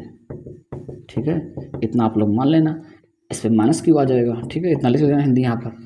अब बताओ, अगर थोड़ा सा लिखने के बाद आप क्या लिखेंगे? लिखेंगे कि संधारित्र में संचित ऊर्जा, मैं संधारित्र की धारिता, समांतर प्लेट संधारित्र की धारिता, समांतर प्लेट संधारित्र की धारिता कितनी बनेगी बताओ। धारिता का सूत्र होता है C बराबर एप्सिलॉन नॉट A अपान में D, अगर निर्वात रहेगा तो। अगर कोई माध्यम वगैरह आएगा तो क्या लग जाएगा K, सही है ना। ये C का सूत्र होता है।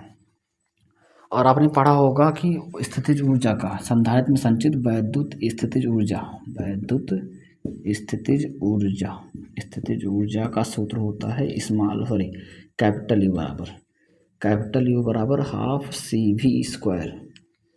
यहाँ से देखिएगा, यहाँ से अगर हम U निकालना चाहें तो 1/2 रहेगा। C का मान कितना है, एप्सिलॉन नॉट A अपान में D, उधर क्या लिखा है V स्क्वायर। अब यहाँ समझिएगा, मुझे ऊर्जा पता होगी, क्या पता चल गई, ऊर्जा। मुझे निकालना क्या था, ऊर्जा घनत्व। तभी सूत्र बताया था कि ऊर्जा घनत्व अगर निकालना है तो स्मॉल u को कैपिटल U को भाग देना है V से। और V क्या था, A वाला V विभव है, ध्यान रखिएगा, A वाला V आयतन है, ये विभव क्या है, यहाँ से भी विभव मतलब वोल्टेज होता है, विभव होता है। यहाँ पर जो V है ये आयतन है। अब सुनो, आयतन का फार्मूला आपने पढ़ा होगा क्या, आयतन बराबर लंबाई गुणे चौड़ाई गुणे ऊंचाई। लंबाई गुणे चौड़ाई को हम लिखते हैं क्षेत्रफल, और लंबाई गुणे चौड़ाई गुणे ऊंचाई, ऊंचाई को लिखते हैं लंबाई। अरे वही चीज़ है, लंबाई गुणे चौड़ाई गुणे ऊंचाई, 3 ठे होता है तो जैसे लंबाई चौड़ाई को क्षेत्रफल लिख दिए, तो जो बचेगा ऊंचाई इसको लंबाई लिख दिए। तो आयतन मतलब V जो होगा और क्षेत्रफल और इनके लंबाई मतलब बीच की दूरी कितना है, बीच की दूरी कितना है, स्मॉल d, तो यहाँ पर d रहेगा। मतलब यहाँ हम V के स्थान पे तो कोई स्मॉल u निकाल रहे हैं तो कैपिटल U का मान कितना है, 1/2 एप्सिलॉन नॉट A अपान में स्मॉल d, और बगल में कैपिटल V का स्क्वायर, नीचे वाले V जो आयतन है उसका मान A इंटू D। देखो कुछ कटे उटेगा भाई, नहीं कटेगा तो नहीं, A भले कट जाएगा, A कैंसिल हो जाएगा, यानी यहाँ से स्मॉल u जो निकलेगा, एक मिनट रुकिएगा, स्मॉल u जो निकलेगा 1/2 निकला, एप्सिलॉन नॉट निकल गया, D का D में गुणा होगा तो क्या बन जाएगा, D स्क्वायर, और इधर बन जाएगा क्या, V स्क्वायर। समझ गए ना। अब देखो इसको इससे लिखो, बताइए कैसे, स्मॉल u बराबर 1/2 एप्सिलॉन नॉट, इसको V अपान D में का होल स्क्वायर लिख दो, तो दोनों के स्क्वायर होल स्क्वायर कर दो। इसके आगे यहाँ देख लेते हैं, दिख रहा है ना यहाँ तक, एक मिनट रुक के देख लेते हैं। सही है भाई, ठीक है, दिख रहा है, ठीक है। सुनो, यहाँ से अगर आप u का मान निकाल रहे हैं तो देखो V अपान D के स्थान पे क्या करेंगे, आपने वैद्युत क्षेत्र का फार्मूला पढ़ा था ना, अभी पढ़ा था, E बराबर V अपान D, E बराबर क्या होता है, V अपान D। तो अगर हम चाहें तो यहाँ V अपान D के स्थान पे क्या कर दें, E, क्या कर दें, E। तो यहाँ क्या बन जाएगा बताओ, स्मॉल u बराबर 1/2 एप्सिलॉन नॉट, देखो E मतलब V अपान D के स्थान पे क्या बन जाएगा, E, और ऊपर क्या लगा है, स्क्वायर, यहाँ मान रखें इसका, यानी ये हो गया स्थितिज ऊर्जा का सूत्र, नए ऊर्जा घनत्व का सूत्र जब निर्वात हो। अगर मान लीजिए कोई माध्यम मान लीजिए कि परावैद्युतांक भरा हो, परावैद्युतांक राइटिंग पढ़ लीजिएगा भाई, भरा हो, तो बताओ क्या बन जाएगा, बन जाएगा U बराबर 1/2 एप्सिलॉन नॉट के, यहाँ पर K लग जाएगा, और E स्क्वायर, क्या बन जाएगा, KE स्क्वायर, यहाँ पे K लग जाएगा बीच में, ठीक है। तो इस तरीके से अगर आपके एग्जाम में पूछेगा तो आप कर लेंगे ना ऊर्जा घनत्व को, इस तरीके से कर दीजिएगा, ठीक है। इसको नोट डाउन कीजिए। इसमें बचा है शायद आकाश फार्मूला, और शायद चैप्टर खत्म होने वाला है भाई। इस वीडियो को लाइक ज़रूर करिएगा, बहुत मेहनत पड़ती है, ठीक है। वीडियो को लाइक कीजिए, दोस्तों शेयर कीजिए, और हम मतलब हर चैप्टर का 1 शॉट आपको देते रहेंगे। रुकिए देख लेते हैं कोई बचा है कि सब खत्म हो गया।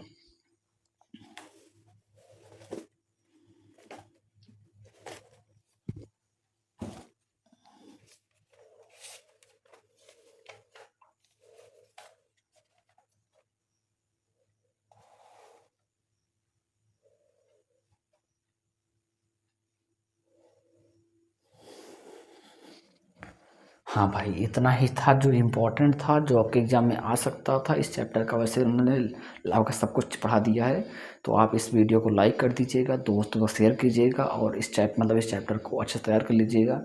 अब मिलते हैं नेक्स्ट वाले चैप्टर में, मतलब नेक्स्ट वाले चैप्टर को नए वीडियो में 1 शॉट में, ठीक है।